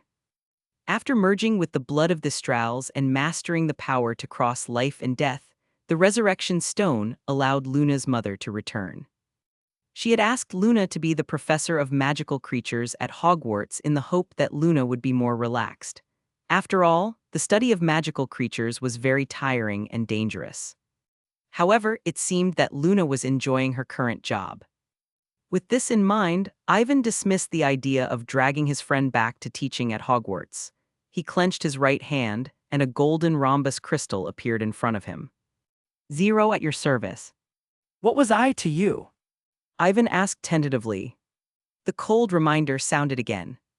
You are my maker, the greatest Dark Lord of all time, two-faced politician, deep-minded schemer, ruler of reality and the wizarding world. Nonsense. Ivan interrupted. What was all this nonsense? Given his accomplishments, it wouldn't be too much to call him the savior of the wizarding world, would it? This is the most accurate evaluation based on your memories and experiences, combined with information gathered from the wizarding world. The voice of 0 spoke again in Ivan's head, and the diamond-shaped crystal expanded into a glowing screen, recreating his experiences. He killed Dumbledore 20 years ago, captured the British Ministry of Magic, supported the Minister for Puppets, and then framed Voldemort. 19 years ago, he secretly used the Imperious Curse to control dozens of politicians and manipulate muggles. It's fine if it has some flaws, as long as it works. It was interesting to note that when he wanted to help his past self, he found that creating a system was the most convenient method. As someone who enjoyed reading web novels in his previous life, he had no doubts about the origins of the system, and was even able to issue missions to guide him in making the right decisions at crucial times. Of course, due to his limited abilities, this so-called system did not have too complicated a function, and he could not directly exchange it for items. After all, creating things out of thin air consumed too much magic, so it was not worth it. As such, he only gave the system partial memories and 3 special abilities that contained a large amount of magical knowledge. The first ability was detection. As a 9th-level creation, 0 was able to quickly analyze most objects and give relatively accurate evaluations through knowledge. The second is the ability to think as fast as the Ravenclaw Corona. Ivan made some restrictions on this, as using this ability 24 hours a day was a huge drain on one's magic. Additionally, a wizard can never reach the level of a legendary wizard just by reading, and experience is equally important. Without sufficient danger and pressure, he would never have been able to improve so quickly. As for the third ability, it was a brief experience of the law of words through integration with 0. It was powerful enough to survive any danger, and Ivan named it the protection mode, meaning to protect one's past self. However, the amount of magic stored in the system was extremely high, so it could only be used in key areas or to eliminate the risk of merging with the bloodline. It's about time. Ivan muttered. It's about time. He slipped the cloak of invisibility on the wall and vanished. When she reappeared, Ivan was in the Great Hall of Hogwarts. It was the middle of the summer holidays and the Great Hall was empty. This was the perfect time for Ivan, as he did not want to be disturbed while he was casting a spell. Coordinates 7:30 p.m. September 1st, 25 years ago, Ivan said, pouring his magic into Zero. He had added some sand of time to the system, allowing Zero to travel back in time as easily as the time turner. Gryffindor. Ivan instinctively turned to look at the stage, where a blonde wizard was pulling his sorting hat off his head. Reliving the scene from an onlooker's point of view, Ivan couldn't help but smile as he watched a certain imp walk down the stage looking confused. He knew he had not yet recovered from the suddenness of the crossing. Ivan walked up to the blonde wizard, and while he was chatting with the Weasley brothers, he silently slapped Zero between their eyes. Due to the amount of magic used in the process of backtracking, Zero's core was in a state of partial shutdown, and it would take about a year for it to slowly absorb the magic and restore itself, unlocking all of its functions, similar to how he remembered the system updating. After completing this final cycle, Ivan had no intention of staying any longer. The forces of time and space were eager to drive him away. As for Zero, unlike him, he existed between reality and illusion, and thus was able to remain in the past. After releasing the protection, Ivan's body slowly faded away. Ivan suddenly became aware that someone was watching him. He turned around and met a pair of silver-blue eyes. Albus Dumbledore, headmaster of Hogwarts School of Witchcraft and Wizardry, was sitting at the head of the teacher's table. That's very perceptive of you. Ivan laughed, understanding that some of Zero's magic must have leaked out during the fusion and attracted Dumbledore's attention. Goodbye then, Headmaster Dumbledore.